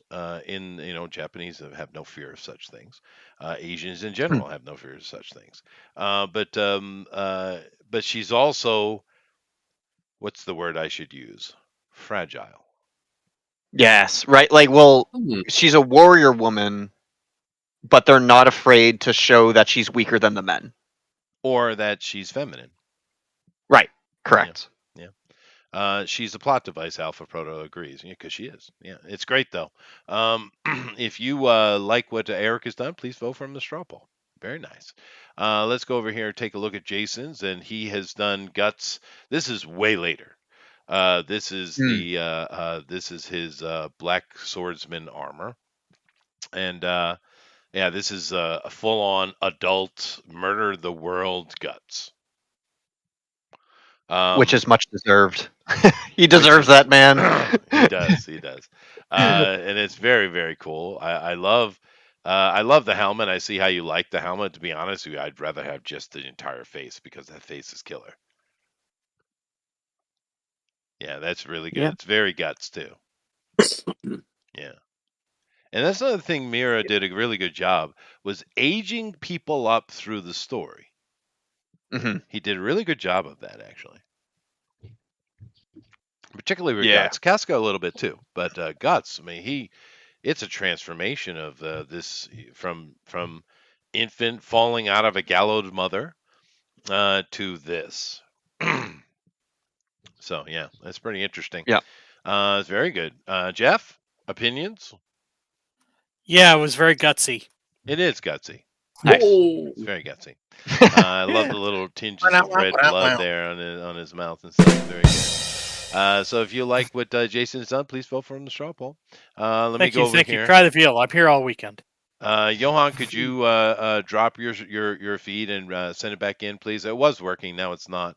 Let's go over here to Alan, who is all of a sudden not it's up showing. Yeah, I saw it. Now it's out. Oh, there it is. Ooh, Andrew, look at that griffin, dude. hmm No, Is that's that that's Griffin? the That's Berserk armor. Guts. No, That's that's the yeah, that's Guts in the Berserk armor. that's the in the, Berserk armor. Yeah, that's later. Wow, dude. Wow. That's pretty I can't, good, Alan. dude. I can't believe you drew that in 2 hours. That's It insane. is great. Yeah, it's really good. I love the mane on the back. It's so good. It's so good. It is a good Yeah, it design. looks awesome. It is a good design character. But the I was sword, ambitious. I was like, how am I gonna get this freaking armor in 2 hours? right? But the sword is too small, though. It's normal size. Perspective. Yeah. No, by this period, the sword is the sword is ridiculous by this point. Yeah, I was trying to use a perspective, but like I said, the 2 hours was a little ambitious for me to get the perspective right. It's great. I love that you designed the armor. Like you're just like, oh, 2 hours too ambitious, and a whole suit of armor with intricate detail. It's like, Yeah. but the sword, no. Like, It's all articulating armor, and it looks correct too. So that's That was excellent. I lost a lot of time getting that front leg. I was like struggling trying to get right, that anatomy right. Yeah, it looks great though. Jeff? Very red. It is. It is, as it should Like be. redder than red. As it should be. Yes, Like Yeah. like I could see that red pumping through people's veins. that's true. That's and that it red. was How at red one it is. moment, at one point, or demons. But It's by pumpkin this pie! by this point, Guts is the apocalypse, and it looks like that. So that's awesome. Very nice. If you guys like what Alan has done, please vote from the straw poll. Very nice. Let's go over here and take a look at Johan's, and I think that's all we have for today, other than draw long stuff. And now he has drawn a different character. Which character is this, Johan? It's Nosferatu Sot with human form. Oh, okay. Yeah, Zod the Destroyer. Zod the Destroyer. Now, like I said, there's kind of an anthology there's a lot of little stories that go along with the overarching story. And of course, one of the things that Guts is doing is taking out these like demon evil lord type of thing he's doing, and this is one of them. Although the fight in I think it's the prison, the underground fight with that big old giant. Yeah, the one thing. with the four. No, the one underground is the one with the 4 assassins when they're going through the sewer after they break Griffith out. It was a big room. Maybe that's my memory. That would be Zod the Destroyer. Yeah, the big room is Zod the Destroyer. Yeah, it's crazy, man. It's really good. But Jeff, you have an opinion here? Yeah, he doesn't look like a Zod. He looks more like a George. Or maybe or something like that. Nearly full Zod. That's true. Yeah. But anyway, it's great. And if you guys like what Johan has done, please vote from the straw poll. All right. Straw poll has been Melissa? dropped. We doing Melissa? I don't see Melissa, nor did I hear her the entire time. Okay. Yeah. Oh, gosh. A piece of like one of the things that she was building, the file corrupted, and so they're like, "Oh Lord!" So she's having to rebuild a part of this. One of our programming friends from California was helping her with that, and she's like, "Amy, I gotta get this rebuilt." I'm like, "I'll cover for you." Well, I figured so. In that case, well, she's on the poll anyway, so. Aw. Okay, Late well, now. fine. There you go. But I figured she was busy with something to do with the game you guys are making. But anyway, go and vote, and I'm going to take a look at the draw along, and we'll see what Doug thinks. It's pretty brutal. Is it? All righty. Let me go over here and find it. Go to the draw along. I'm sure I'm going to have to be reading. Let's see. Nope. Okay. All right. Elrod has posted a picture of his house. Just a Aw, typical what's he rainy up night to? outside a crematorium. Oh, okay. Not his house. And spoilers, they don't sell ice cream. What a ripoff. Waiting in line for nothing. It's a joke. Yeah, I see what Doug did. I'll go check on the other side. But we do have something here from Jason Gonzalez. And he has done a younger Guts.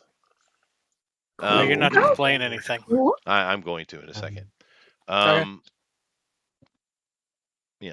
He did a younger Guts, and of course we have transitioned the sword up though at this time. The sword goes through many size increases, so just so you know. But anyway, that's a great picture. Let me go ahead and show this. There we go. Very nice. Very nice. This is before the big apocalypse, though, I think. What do you think, Andrew? Which one? Jason, I'm sharing it. Jason Gonzalez's. Oh yeah. Oh, this is a golden, because he hasn't lost his eye yet, so it's No, golden he age. still has the eye. That's true. Oh wait, but his arm is. Wait. Oh no, he just has a gauntlet on. Yeah, so he's got his eye, so it's still golden age. Yeah. But very nice. Elrod did give us something, although I think this is more Frazetta, but alrighty. No, that's the Angel of Death. The Angel of Death. So the Skull Knight. Yeah, the skeleton, yeah. Very nice. Which is awesome, because that character is actually good and awesome, like a cool character. Cool. I He's think I got a should funny rewatch looking it. voice. I don't recall this character at all. Yeah, I think he rides up to Guts and I honestly forget the situation as well, but I just remember that he like gives Guts advice or something. I forget. I should rewatch it too. I'd love to. He's asking where the Dairy Queen was. Oh yeah. Oh right. Yeah. Well, that's an It's important over there. thing. It's all coming back to me. So the Skull Knight is like a tuxedo mask character. So when the hero doesn't have anything to be rescued, then he comes to rescuing. Mm. You know, the Dairy Queen certainly has a good shake, but I always thought the best shake was from Burger Chef. Burger Chef? Yep. That's a cool name. They don't exist anymore. Oh, They and had they good had the shakes. best. They had good ice cream. They would take You your just gotta ice cream believe, and Alan. dip it in chocolate. I believe Oh. Burger Chef was the Very originator of the Happy Meal too. They McDonald's probably stole were. that Yes, idea it from was. them. Yeah, but this is back in the 70s, and they were one of the original hamburger shops that came up. You got McDonald's, Burger King, Burger Chef. Later we got Wendy's might have started somewhere, but we didn't really hear about it internationally until I don't know about the 80s. Jack in the Box was late 80s. But yeah, Burger Chef was one of the originals. Great shakes, Nice. killer shakes. Yeah. Man, Anyway, that's a all right. lot. Let me go over here to the Twitters and take a look at Doug's stuff. But first, can we find any happiness? This doesn't look happy. Happiness is great. This guy has no clue his life is in danger.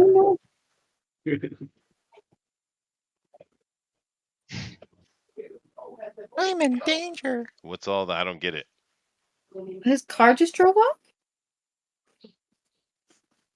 Is that what happened? Apparently, it stolen. Yeah, while he was So trying to there's get into it. Was Huh. is that I don't the get it. front of the car, the back of I it? Did he think get he out almost of the got run car? over by his friend.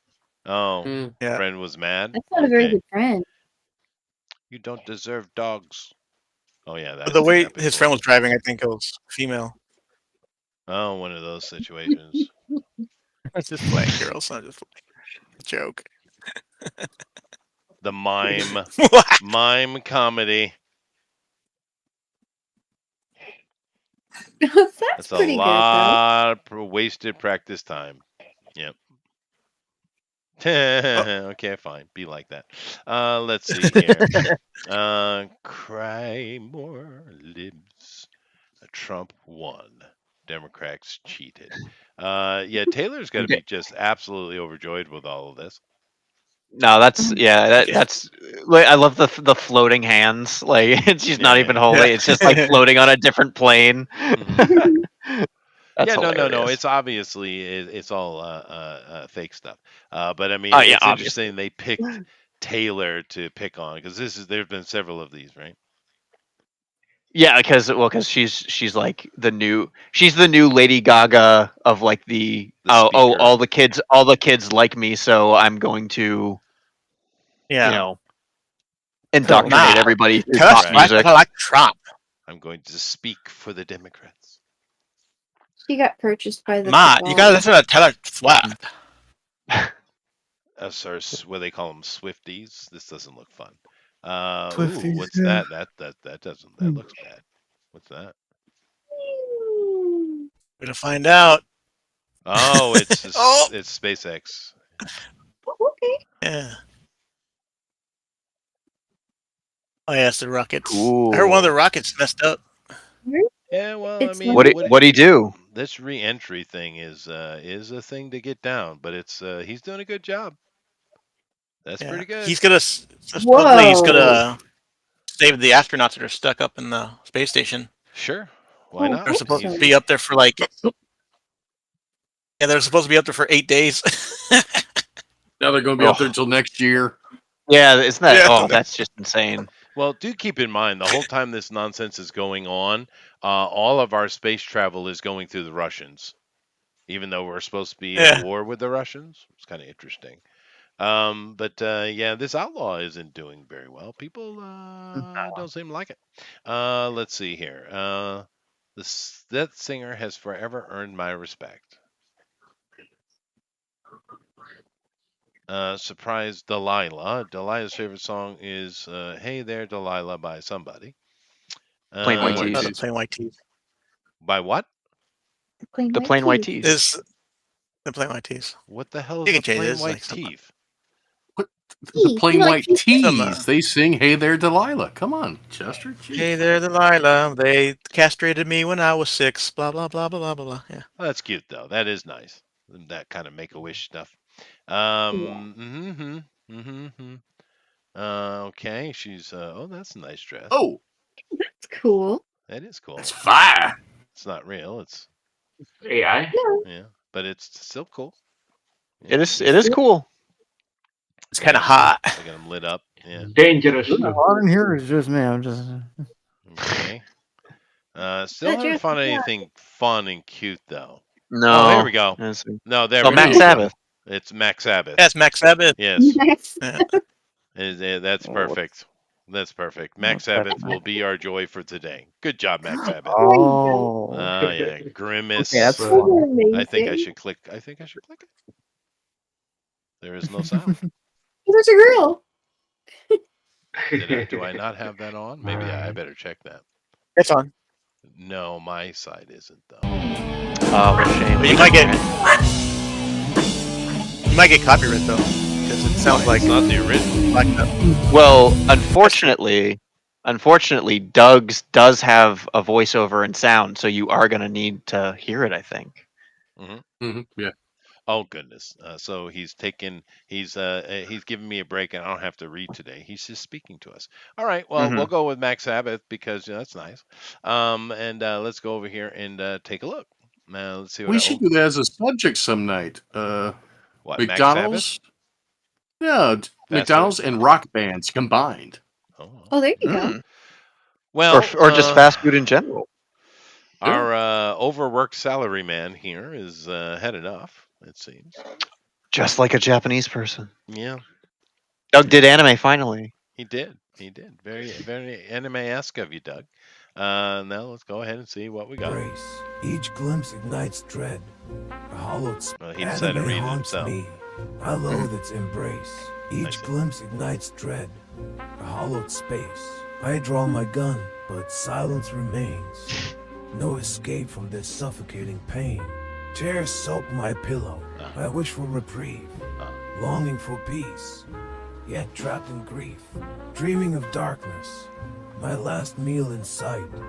Hope fades through the shadows. Oh wow. Swallowed by night. Oh wow. Anime haunts me. I really I think, loathe its Doug, you embrace. should hire me for Each your glimpse voiceovers. ignites dread. Just to be A fair. hollowed space. But it I draw actually my describes gun, the but silence character guts remains. actually quite No escape from well. the pain. He did. Yeah, that's true. Well, thank you very much, Doug. Japanese Willy Loman. Yeah. Yeah, very good. All right, well, let me come over here and let me go ahead and do my voting myself. Let's see here. So I should probably go there. Yeah, that's probably where I should go. Let's go there. And then do this. And then do that. For some reason, it dropped off on me. I don't know why. I had it up. But nice. anyway, I can do like that. And oh, there we go. All right. And then I can do this. And then there's a lot of steps here. All right. And then I can vote. All right. Well, let me drop it in here. So what am I going to do here? Who won the Drawn and Quartered Fan Edition Berserk competition? You didn't spell that right. It's Berserk. There's an R. It's Berserk. Keep in mind, Berserk means the bearskin wearer, right? Whatever. As an Ulfskir means the wolfskin wearer, right? That's why I pay. This is why I pay an editor. Get over it. That's fair. All right, so let's see what I got to choose from here. I got Andrew, furry artist to the gaze, Fleming. Very nice. Very nice. Well, you should write that down. Furry artist to the gaze. You get in any convention with that. It's true. Yeah, that's true. Amy, I'll just draw the non-sex scene. Thank you. That's fair. That is fair. There's actually not a lot of sex scenes in it. The ones that are in it are pretty awful, but it's not. Yeah, really they're pretty. When it does happen, it's kind of intense. It is, but it's not really that kind of thing. It's quite rare. It's not meant to be titillating. It's kind of most meant to be horrifying most of the time. Yeah, it's not sexy at all. Yeah, not even a little bit. But anyway, Melissa, who's not here, but that's all right. Suicide of military Japanese trees. Okay. I'm pondering that for a moment there, Jeff. It's when you were out. Okay. Or I could go with Eric, transitioning to sell comics to strangers, Hawkins. Heck yeah. Right there. Bringing that money. Yeah, just put yourself a little bit of a skirt on there, and make sure tuck the it beard away. is full. You know. Yeah, I got to stop shaving. Yeah. Oh, I have to start shaving my chest. Yeah, that's true. Yeah, or not. You know. Yeah, that's true. Or I could go with Jason. What is the etymology of the word El Cheapo? Yeah, that's fine. I also have Alan. I'll draw the sex scenes, Alonzo. I bet you would. Ooh. Pablo Romero would definitely do it. And of course, my last choice is Johan, who spells house with a B. Wow. Yeah. Good one. Language. Well, no, I mean Beth. The Beth has been around a very long time. Of course, the Greeks call it the beta. But it's kind of curvy these days. But basically, it's two rooms sitting on top of each other, representing a building, is what it is. All the letters have, like the C is a gamel. It's the crook that the shepherds would use. It just kind of got itself bent down into a half circle to the left. Every letter has its hieroglyphic origin, right? Nevertheless, I need to vote. Well, first of all, I don't have to touch the top because it is Andrew is the best one. Amy is so super cute. Melissa isn't here, so that's not fair. I did like Eric's. That was a really good Casca, actually. Jason's was neat. Okay.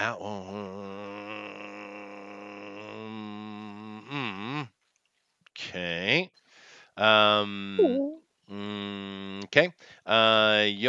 Johan's was good too.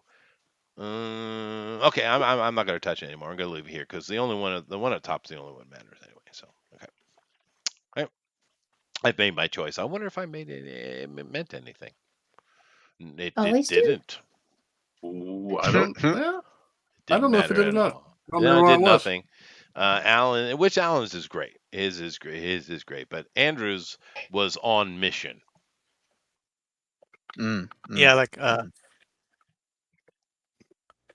I like the whole silhouette and everything. I thought it was cool. Oh, thank you. Yeah, no, Well, it's Alan drew a whole perfectly- suit of armor, so to be fair, did. that's That's true. pretty dang impressive. So that's what I'm gonna say. Yeah, but And I didn't Andrew's- want to draw it all. No, but it was a good young Casca though. But no, Andrews encapsulates Berserk perfectly. It really thank you. does. But we'll give it a minute here. But anyway, next week, what are we doing, Eric? Beetlejuice, Beetlejuice, Beetlejuice. Beetlejuice. Yep. Interesting. Betelgeuse is the next sun near us in our chain. So it's interesting how they chose, then they mispronounced it too, but that they chose that. The original Beetlejuice movie was supposed to be based off of that star, and it was supposed to be a demonic horror story. That was the original plan for that movie. Yeah. Interesting. Well, she is supernovaing. That we're gonna lose Betelgeuse soon. Unfortunately, look how big it is. I mean, it's already kind of blown up for who knows how long.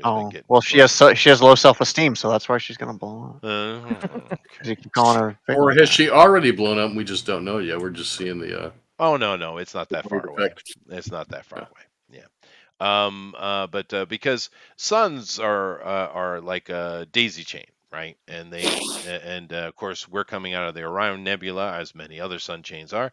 But because Alpha Centauri, of course, is closer to us than Betelgeuse, but it's not part of our chain.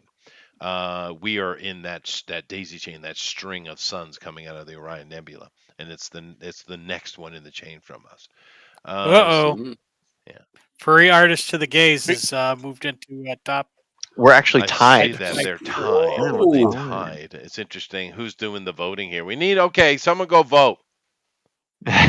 Fix it. I've already voted. Damn it.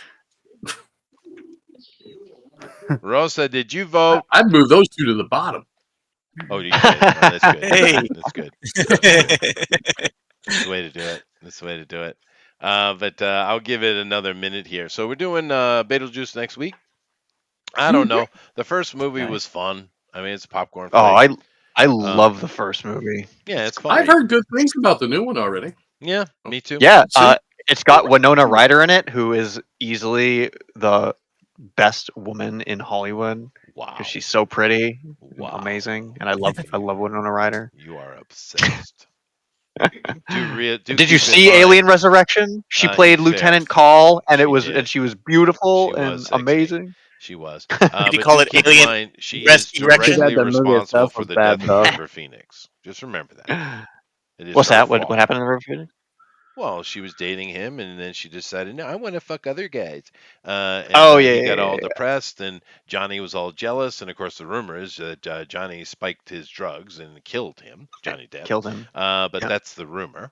But Winona certainly was at the center of it because she was a sleut. Yeah, she's cute. It doesn't matter. She is super. That's well. I mean, I don't have any chance of actually ever dating Winona Ryder, so I think it's okay to kind of just kind of crush on her a a little bit. She's old anyway. Going on. She is not old. She's my age. She is my age, not your age. Oh, okay. 6 months different. She's 52.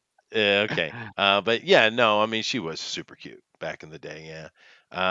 Very petite, little cute thing for sure. Mm-hmm. And of course, in the original Beetlejuice, she's mega cute. But I agree with you, dude. Alien Resurrection, she is smoking in that. Yeah, Lieutenant Call got that short hair going on. Yeah, she's cutie. And who's the cutie we got these days? It's that girl who has the very watery breasts.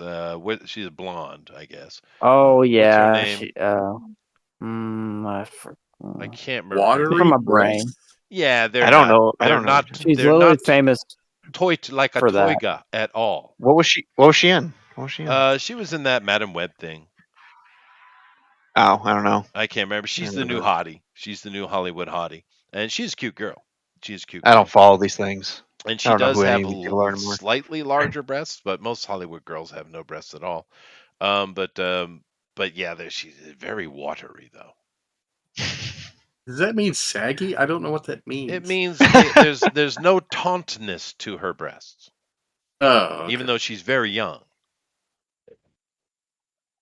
Which means there's no Because, athleticism to her whatsoever. She has no athleticism whatsoever. That's why. it's also that in the mid '90s they replaced the boxes of milk with bags of milk. It didn't help. Mm, Oh, that is okay. fair. But yeah, that's right. Bags of milk. Yeah. Not that doesn't matter, but she's supposed to be the new hottie.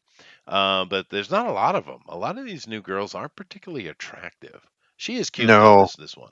All of them have that like eyes floating apart off their face Yeah, look now, they're wall-eyed and aliens. it's horrific. I don't understand why people are attracted to that. I mean, I shouldn't be shallow. I'm sorry. That's bad. But Hollywood I was goes like- through phases. I mean, honestly, the current wall-eyed phase, is it worse than the horse face or the cut granite with your jaw phase? I mean, Yes, you know, it is. it is. All right, fine. All right, fine. Yeah, I'm just not into the walleye thing. The whole Anna Taylor-Joy being in everything, it's not doing it for me. You know who was really, really cute and now is really, really not? Ellen Page. Oh, I think there's a Really? couple You mean trying to Elliot She's Page? trying to be a Yeah. man now. Yeah, I think there's a Dude. couple factors going into that one. Yeah, but no, Ellen yeah. Page when she was young was super cute. Oh But yeah, she's super cute. she She was a was, perfect yeah. choice for Kitty Pryde. She And now definitely look had at her. the cute girl next door thing. But yeah, Like and now play that whoopee cushion. I'm worried that she won't exist much longer on this planet. Actually, Yeah, she's Unfortunately, her mind yeah, is I agree with absolutely you. shattered. Yeah, it's not good. There's a meme going around where she looks, like she does now. It's like this is what happens when you're a man for 3 years. It's like, yeah. I mean, she looks rough in the new It's not Umbrella good, Academy. dude. I mean, It's not really good. rough. She Yeah. looks sick. Yeah. But whatever. Sad. I do it. Yeah, it's Whatever. really Yeah. sad. And the thing, I don't know what happened to that kid. Because all right, fine, you're a lesbian. Have at it. What are you doing to yourself, man? I'm guessing there's probably some you're a man, you're no longer a Hollywood lesbian, are abuse, you? like Hollywood abuse and trauma that probably was the catalyst of Oh. that. I'd say so. But I mean, I much even preferred the lesbian version of Ellen, where she'd get up on interviews with like Colbert and other people and talk about how much she loves scissoring. I much prefer that version to what we have now because boy, At least she looks was a deathly, woman dude. that day. Well, at least she was a woman, but she looks deathly sick, dude. Yeah, She's like Death eating a cracker. Yeah, whatever. Whatever. To each his own, I That's guess. my southern Anyway. side. But yeah, I don't know. But let's ask Amy. Amy, who's the hot dude in Hollywood right now? Who's the hunk? Amy. Amy. I'm going to guess Chris Pratt or Army. I'm just gonna answer. I'm gonna answer for everybody because it's never not been John Hamm. So let's John just is, yeah. we'll just say John Well, Hamm Army know who Hammer, forever. that though, is. they like him too. He's a good looking. Ryan Gosling. Army Hammer is Armie nutty Hammer- though.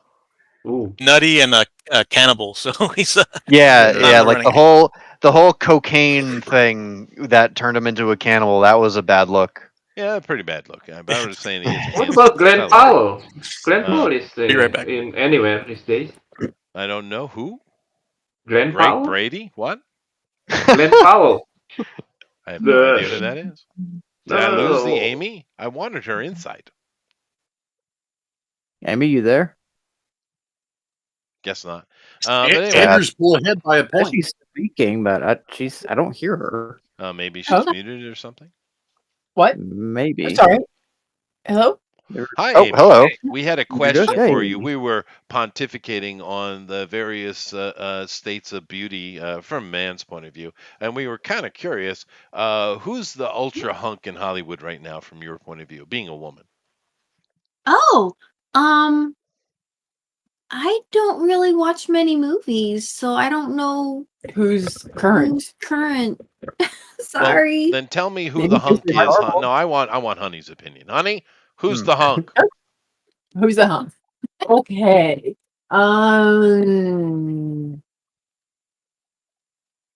Is it Adam Driver? I was like, I just No, off it's the top of Henry my Cavill. head. God, I hope it's not Adam Driver. No. This is not an that easy good looking. question, girls. My favorite. I'm thinking maybe Jason Marsden. No clue. Oh, James Marsden. No clue. And it can If tell you me wanna give get- us a No, reference. The Jason- Cyclops in X-Men. Well, I don't even know who he is. What is he in? James. Yeah, Oh. he plays Sonic's surrogate father. The police the police sheriff. Yeah, in the Sonic the Hedgehog movies. Yeah. Oh, He was yeah. off Ah. Wow, that Vince really doesn't help me at all. That doesn't that's- help me. Cyclops Yeah, in the he's on X-Men the- movies. That's an interesting choice. Cyclops Yeah. from the X-Men movie. Okay, all right. Yeah, he's a handsome fella. All right. There you go. It's not the answer I wanted, though, honey. The question is how does he stack up against James Garner? Because nobody is more Mhm. handsome than James That's Garner, true. except for maybe John Hamm. So That's true. that's where That's true. Who is I John thought for sure it'd be Ham? Henry Cavill. I thought the ladies were all. You don't know gonna John be Hamm? about him. I heard the name, but I Let me look at John I Hamm is might- not I even on might the have list seen I brought up. See, John Hamm is like the mold that God used for man, and then it changed from there. I So see. Okay. But like Yeah. Adam looks like John Hamm. John. Not gay at all, Andrew. Not gay at all. All right. Hey, so, look, almost we're pulling a little bit, right? a little bit. I'm trying to get into John my Hamm's independent awesome. comic expos. Okay, Right, I that's got to be a true. little gay. Bromances. All right, so I'm going to call Okay, it I know here John Hamm. because we do have a final here. So thank you very much, Melissa, Jason, Johan, Amy, Eric, and Alan. We appreciate your efforts. It was very, very nice. But we have a winner today. The correct winner. Andrew. Claps. Wow, thank you. Yay. Very nice. Very nice. Rosa is in full agreements that James Gardner is the most beautiful man ever. All right, Rosa. He is a handsome guy. Let's be fair. No, Burt Reynolds. Well, that's true. Oh, Bert was quite popular with ladies there for a while, wasn't he? He only James takes Garner would throw you over a boat. That's right, gang? true. Yeah. That is true. But yeah. but I would say that what's his name? Christopher Walken, who was also on the boat at the same time. No, other mustache. Tom Selleck. Sam Elliott. Tom Selleck is more attractive than Burt Reynolds. So Is that, he? I don't really. Yeah. Oh. I know. My I grandmother have was all seen about Tom the Tom Selleck in, Selleck, though. Tight She blue was. jeans. Oh, have you? Yeah, Oh, okay. yeah. Yeah. My grandmother did love her some Tom Selleck. I saw Burt Reynolds Oh, my nude mom, in yeah. Playgirl. Here we got Winona. Yeah, cute little thing. But for sure. Anyway, thank you all very much. Next week is Beetlejuice. Let's go through here and see what Heck everyone's doing, and we'll go ahead and. I got timing's perfect. Andrew, what you doing? Yes. All right. Well, if you want to check out my work, you can head to solariansun.com and read my comic for free. I will be posting up to page 312 for free. And of course, if you want to come over to my Patreon, you can sign up for my Patreon for free, where you get free updates every month. But if you sign up for as little as $5 a month, you can read the comic all the way up to page 768. Page 768 will be coming out this Saturday. I will also be going to my next convention at the end of September, which will be my last convention of the year. I will be in New Hampshire at Granite State Comic Con. Nice. So if you're in the New Hampshire area, come visit me and buy all the exclusive Solarian Sun merch. Big news. I also started working on a novel. So Lovely. So alongside me doing the pages for Solarian Sun, I am also making a companion book to Solarian Sun that takes place in the same timeline, takes place in the same space, but is a totally standalone story. So both readers and non-readers can enjoy it, whether they have read both or not. So that's currently in the works. I'm on chapter 4 of, gosh, I don't know, maybe 12 chapters. It's gonna be short. It's gonna be like a short novel or something. But that's my next big project. Is there will be a Solarian Sun novel coming out. Very nice. I feel That's like cool. Jeff must have known about this. Say What was that that? again, Amy? Oh, I say I feel like Jeff must have known about this somehow. I did in fact tell Jeff. I did. Okay. Insider information. And to help Andrew out with his attempted faux gayness, I would say that the sexiest man I have ever seen, in my opinion, and we'll get Eric's in a minute because it's probably more valid. But the sexiest Connery. man, I have ever seen in my entire life has got to be Grace Jones. Grace Jones. I don't know who that is. Yeah. Yeah, Yeah, she helps Arnold in Conan too. she did. She's very Now, handsome. I understand that only the James old Bond people, too. only the old people got that joke. But yeah, It sounds like a very. She really was married to fun- Dolph Lundgren, or they're a couple, anyways. Were they? That's interesting. Oh yeah. That must have God, been an they're both so athletic ugly. endeavor. Oof. Well, Dolph doesn't get the credit he deserves because that right there was a frickin' phenom of physical ability. Dolph Lundgren. And smart. He's And very smart. very clever. I think it was an engineer or something, wasn't he? Yeah, he was an engineer. But when you see him do those kicks, those are for real. That guy was a big man and fast as hell. He was really athletic. But Dolph Lundgren, yeah. Now he can barely walk. His knees are bad. Oh, poor thing. Oh. Yeah, but they still Was put all him that in kicking? movies. What was that? There's all that kicking. Maybe. Well, Yeah. just tall men. Tall men have knee troubles. I know. My left knee hates the world. Oh, it's my right knee. Yeah. Well, Well, then between the two of you, I did take a few submarine tackles when I was younger. So there might be a little bit of that, but I think a lot of it is the separating of my knees sitting on the tatami. Ah, yes. Oh. Yeah. Oh. Is that your talking Oh, yeah. toilet?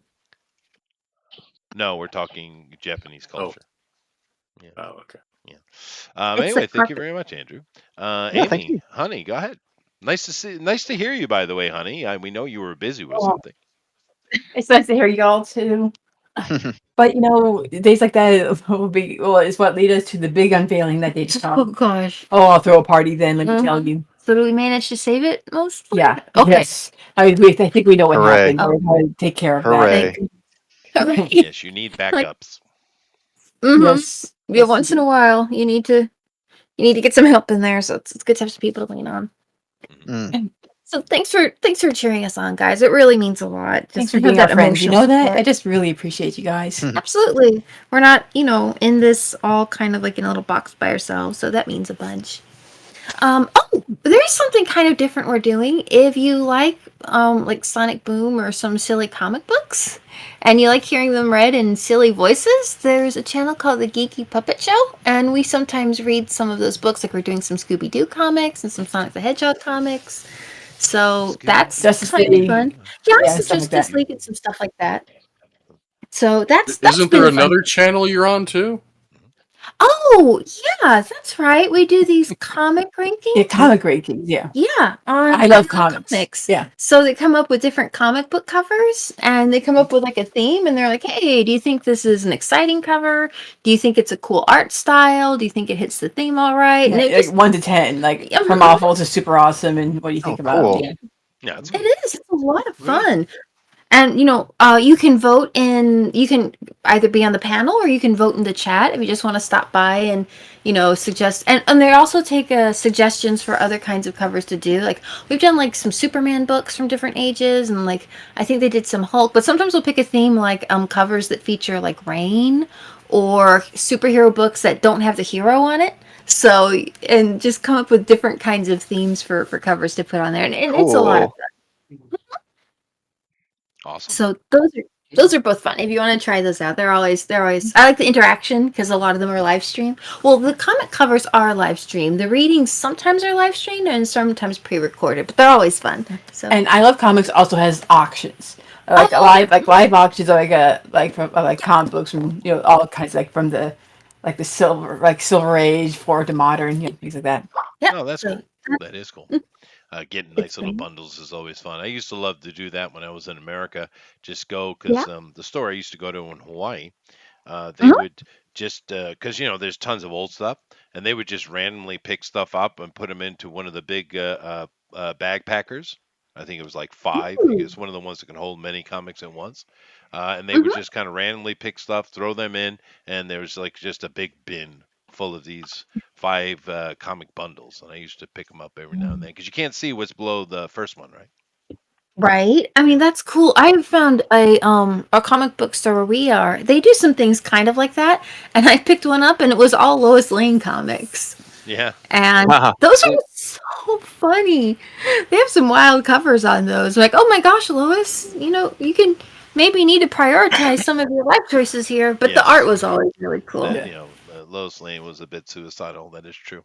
Yeah. But anyway, all right. Thank you very much, girls. Awesome. Keep at it and back up your stuff. Oh, it's a good thing we had some. Yes. Yeah. Yeah. You do back up. Mm-hmm. Let's move on to Eric and his Winona Ryder obsession. This Well, is it's a not little my bit. obsession. I brought this up for Andrew. Oh! Am I Werewolf missing obsession. something? Early '90s. It is early. This is young Winona. I forgot how top heavy she was. I always, because she's so petite, but she definitely got a rack on her. I forgot about that. Oh yeah. Because she always Oh, plays I'd that like down, right? She always plays that down. Yeah, she does. Yeah, Mhm. yeah. And I'd like to make a Pretty special good. announcement. Next year, Andrew and I will be going to Comic Cons as a gay couple. Yep, there we go. To get in. It's true. It's we're totally digging into like the older younger dynamic that they go So for. just go wear the wig. So who? Yeah. One Who's of the you femme and guys who's the have- bear? If those Yeah. terminologies still I'm probably apply. the I mean, bear. You can be the bear, and it'll be the femme. Have they changed? Have these terms changed, or are they still the same? I don't know. Yeah. I was asking the gay people in the You, chat. I you would- should do crossovers. Oh, A there's strong so many of before Solarian Suns. Oh, that was a good one. Good job, Johan. 10 points. Solarian Sons. Yeah, baby. You can get jackets even. And for hunks, Oh, you'll you notice brought it most up. of these men are in the 40s and 50s. Yeah. Ah. Well, I mean, there's some handsome dudes there. I never thought Channing was very particularly attractive, but Chris, yeah, he's a handsome dude. They keep themselves in shape. Brad is a paranormal creature. Ryan Reynolds, really? I don't know about that. Henry for sure. Yeah. Michael B. Jordan, yeah, he's a handsome fella. Idris Elba, very manly. Zac Efron, he's not very pretty anymore. No, he's not looking too good anymore. But I mean, Bradley Cooper, really interesting. Oh, women love Bradley Cooper. It's weird because I never recognize Bradley Cooper in movies because he just looks like every single white guy I've ever seen. Which is So great. he's Yeah. so he's so unrecognizable. Yeah. I don't see. I don't know most of these. Leonardo, I wouldn't put him in that. Jake Gyllenhaal is not a pretty man. Hugh Jackman, not a pretty man. Okay, what is this? Timothée Chalamet. It rhymes. And Timothy's. Oh, he's the guy from Dune. Oh, Right. the little teeny Yeah. boy. Yeah. He's a twink. Is this what women find hunky? Yeah, Little boy. boys. I don't Anyway. know why. He's an anime character. He Yeah, is. it's he is. true. Yeah. Yeah. But I mean, honestly, if you look at this list, the most manly dude here is Idris Elba. Hmm. He's very manly dude. I don't Yeah. know. Do women Oh, yeah. find Yeah, Idris you're probably right. attractive, girls? I mean, he looks like a handsome dude. I think he's attractive. No, I don't. His You voice hear is that, sexy. He's a good actor, though. But I kind of wonder what women think, though. But he's definitely got a memorable face. But anyway, thank you very much, Eric, for your gayness. I think you've Oh, you're earned welcome. points, and you should be good moving forward. I think so. We'll find out in Just October. cut that little That's clip right. Yep. there and send it to the convention, and you'll be good. Very, very nice. That's good. But of course, I always thought it was funny that people would get so nervous with that. There's nothing wrong with acknowledging someone's beauty. That's right. There's No, nothing yeah. at all wrong Thank with that. Thank Sure. you. I have, You're welcome, Alan. I've always found Sean Connery extremely sexy. Yeah, He's just a because good-looking dude. just because a man is handsome doesn't mean we want to smooch him. No, but you could recognize beauty for sure. And when you look at things like that, you can recognize beauty in many things Mhm. and That's not right. be restricted by it. Yeah, objective beauty. That's right. That's right. Beauty is a worthy thing. Jason, what you working on there, buddy? All right, I actually just got finished something for the kids. Oh, it's This Moses. is Jesus calming. Oh, no, it's it's actually Jesus. Jesus calming the storm. Yeah. Yes. So you're like, oh, there you go. I just did this for a friend. It's a Oh, weird that's wicked idea. Yeah, it's a onion actually, but it has a meaning behind it. The inside has a beautiful red heart in Aw. it. I would go with lotus, but you can do onion. Yeah. The thing is, like, the onion has like many layers, right? And like the Ogres have layers layers. of onion, we can have layers of like sin and struggle and all this sort of stuff in our hearts, and and but the onion is like broken and messed up and stuff, like, because God wants to break break through. Sure, sure. That's the idea. Sure. Yeah. Well, it reminds me, and coming to my head was a recent scientific report which I read, which is quite interesting. Cymatics over the past 10 years have become very popular research with actual scientific researchers and amateurs as well. And someone came out with a book, I think earlier this year. I think it was this year, where they looked at the sacred math, of course, which is just the Fibonacci math, right? I mean, I'm not going to get into it deep, but and they took all of the synergistic numerology numbers and the geomatic holy numbers and things like that, and put them together and put them in a cymatic form, because you could take all the holy numbers and they apply to a sound, like with music, right? And they put that all together, and it came out looking exactly like a lotus cymatically. Interesting. Yeah. It's got the cymatic world all abuzz. Very cool. It is cool. Well, I mean, everything's connected, right? Yeah. Very Wonderful. nice. But yeah, thank you. Well, anyway, yeah, I'm doing that, and if you want to like look at my stuff on Instagram, or just look at my art in general, just go to Instagram at creation.jason. And there's a link in the bio to me and my family's Etsy shop. There's T-shirts, there's mugs, there's even blankets now. So just head on down there if you want a cool shirt or whatever. And Nice. yeah, that's it. God bless. Awesome. Cool. Alpha Yeah. Proto says artichokes have hearts. I didn't know onions did. Well, of course they do, because onions are like ogres. That's right. Mhm. They have layers. Ogres have layers, as it's exactly. Yep. Stupid donkey. Parfaits are pretty good, though. I mean, Cakes Oh, have layers. That's true. Alan, Yo, great He's piece like- today, dude. mhm. Thank you. Same old, same old. The Ace is on demand till September 30th. So if you haven't gotten number 3, you can get it from Edwin there on Indiegogo. It's on demand. The Zaid brothers got me doing the Masquerade comic strip. So if you're a member, the new one Nice. just came out, and it'll send you to Global Comics. So you can. It's a nice little e-reader that they have there. And I'm still chipping away at stuff too. Here's a finished page from the new book, or Oh, nice. finished The colors, colors I are should say. popping. Yeah, that looks good, dude. That's that page. So I'm working. I'm always working. My back is proof. my twisted back. Oh. They say cursive is dead, but you just gotta look at my back. It's still here. Maybe we can get a heated blanket for you, and then we'll hope it's smooth out. That'll Yeah, be yeah. good. Or just Oh, have yeah. better posture. Oh, I take a nice hot shower after this. Oh, I cry, You need a stand-up and then desk. I cook it. I have one. It's it works minimally. 'Cause, I see.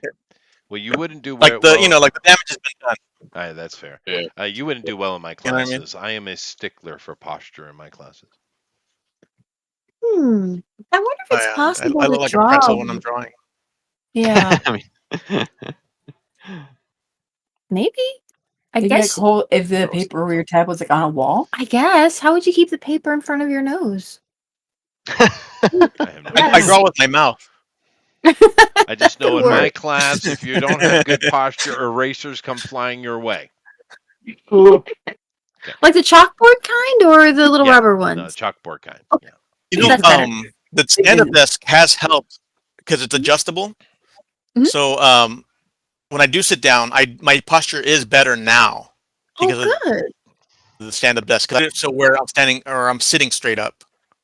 Oh, okay. Now, and that's mostly You know the what I'm height saying? of the So desk. You think that's standing helping? desk is a must. Nice. Oh yeah. Okay. The standing desk definitely helps. It's just that the damage is done already. Like I'm recovering right now and that kind of thing. Oh, you're gonna be healed. I will pray for you, and you'll Oh, get better. that's Thank nice. you. That's very nice. Mhm. It's interesting you Jesus mentioned name. chalkboards, Amy, because I'm often forced to use the marker boards, the whiteboard marker styles. I hate them. I love chalkboards. I love actual Mhm. chalkboards. They're great. I But miss I'm forced chalkboard. to use whiteboards all the time, unfortunately. I guess they're pretty decent for drawing on, Yeah. I suppose, but a chalkboard is superior in every way. but anyway, It's better I've for heard Oh, the Japanese chalk is poster excellent Steve. too. Yeah, it is. So there's two qualities. You have that made in China, which you never buy anything made in China, and then you have the Japanese made. And the weight difference, I would say that the Japanese chalk probably weighs 4, maybe 5 times more than the Chinese made chalk. Interesting. Yeah, nice and That's good weighty in one. the hand, has beautiful marking on the board. I do love me a blackboard because that is the teacher's lightsaber. Just so you know. You have like a Hanzo piece of chalk. That would be nice. But yeah, I always buy Japanese chalk when I have the opportunity. But like I said, I'm usually forced into using a whiteboard. But then again, the same thing though. Buy Japanese markers or American markers. Or don't buy the Chinese ones. But then again, it's general rule: don't buy anything from China. Just don't do it. Yeah, those things. Paying for them too. It's cheaper. Yeah, but you know what? Your country is coming up quite a bit, and I'm kind of curious, Johan, what path Indonesia is going to take because you guys are coming up fast. There's a lot of money pumping in there, a lot of I don't companies. know. Yeah. Yeah, I don't know. Well, I mean, are you going to go the route of, say, the Koreans, Japanese, and the Taiwanese, or are you going to go the Chinese route? I'm curious because we don't know, right? But you live there because it could be either or something else, right? But we'll see because Indonesia is on Yeah, the we'll up. see. Yeah. Yeah, we'll see. But I don't know. I thought we Yeah, were gonna yeah. ask if he's chalkboards or microboards. Yeah. Oh I don't man, know. chalkbox. Well, I imagine Indonesia is flooded with Chinese goods. Oh, sure. Chinese people too, maybe. Yeah, that is true. But I mean, the Japanese are way too belligerent. It's hard to sell things not made in Japan here, unless like German stuff. They like German stuff, which fair enough. But the Yeah, Japanese like are the quite best particular. engineers in the world. Yeah, no, they're quite impressive. But yeah, we just don't have a lot of Chinese goods here. BYD has been trying to sell in Japan, and they have had like no success. But then again, I think there was one BYD that was on. These are Chinese electric cars that blow up. Oh. And Oh no. yes, and one of them actually blew up on the highway last week, and the Japanese Hmm. are all upset about how these Chinese cars were allowed in the country. Yada yada yada. Yeah, that doesn't help the relations, huh? No, yeah. We're trying to fix this relationship. Oh, there's always Hey, something. didn't they just have a bomber fly into Japanese airspace the other day? Yeah, oh yeah, the Japanese scrambled the jets too, and that's very stupid of China because they can't handle Taiwan, let alone Japan. Yeah. Hmm. Do keep in mind one of their big carriers caught on fire a couple of weeks ago, Oh, nice. Oh. burned Oh. down. But then They again, just that thing they couldn't even move it. It just was stuck in harbor because some contractor or some general took most of the money for the concrete lying of the flight bridge, whatever the tarmac.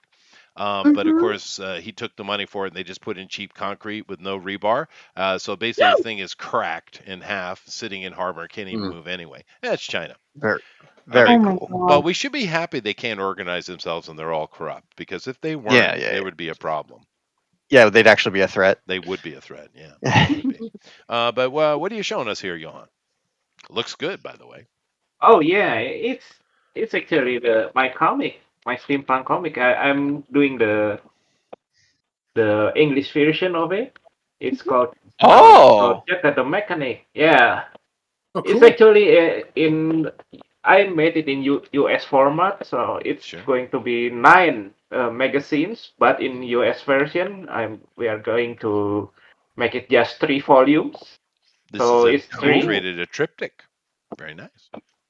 Yeah, it's just 3 volumes, and the covers are connecting are connected. Yeah, So triptych. it's the 3 covers. It's 1, 2, and 3. Mhm. So it's the nine Oh, issues of it's the story of season 1 of my story.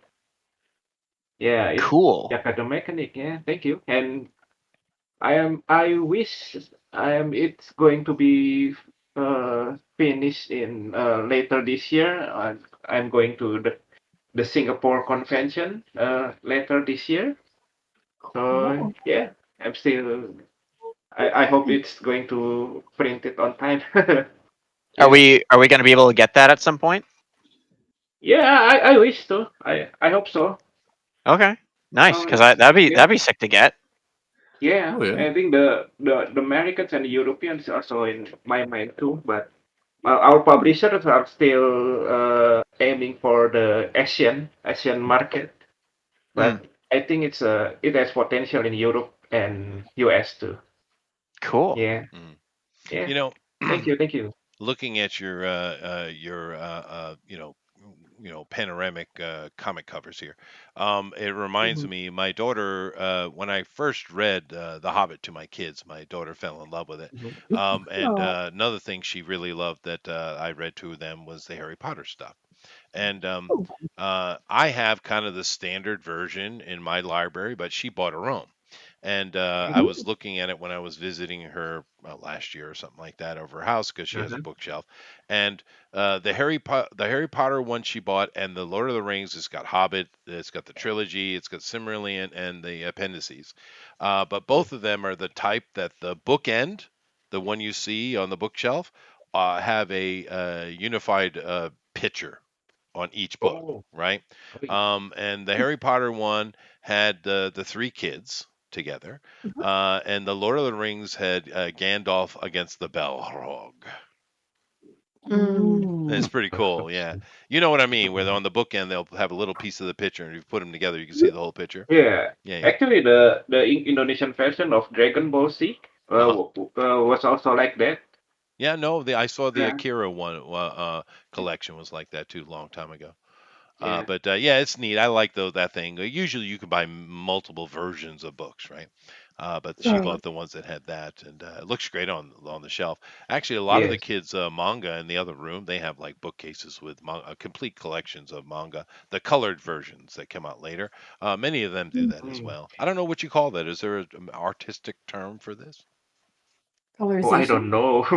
Maybe the connecting spines, maybe. Well, it is a I don't know. spine thing, but what did you say, Yeah. Yeah. Amy? Maybe spine decorating, or you said spine.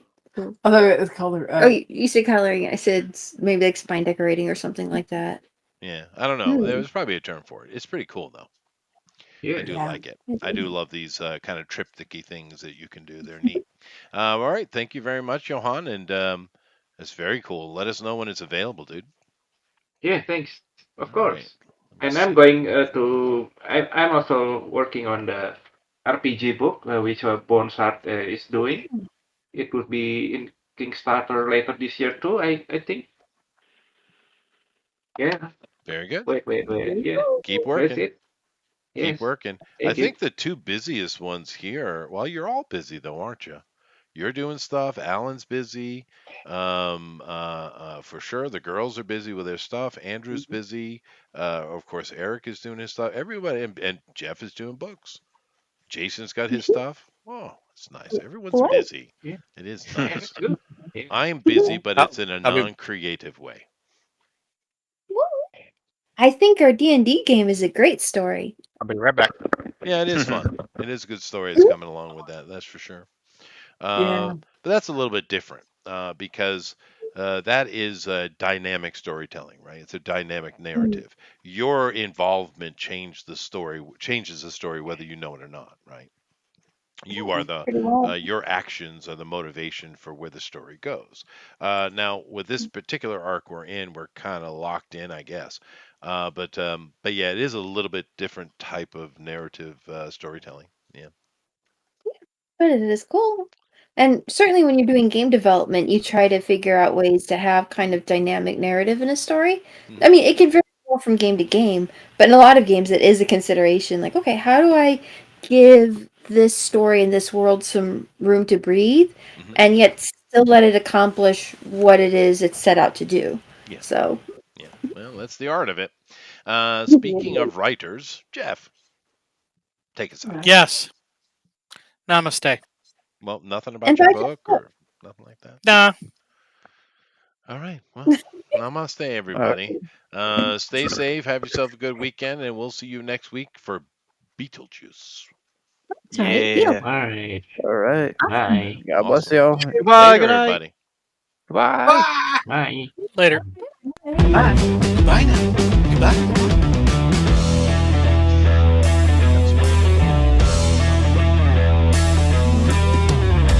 John Boy. That's for fries. Okay.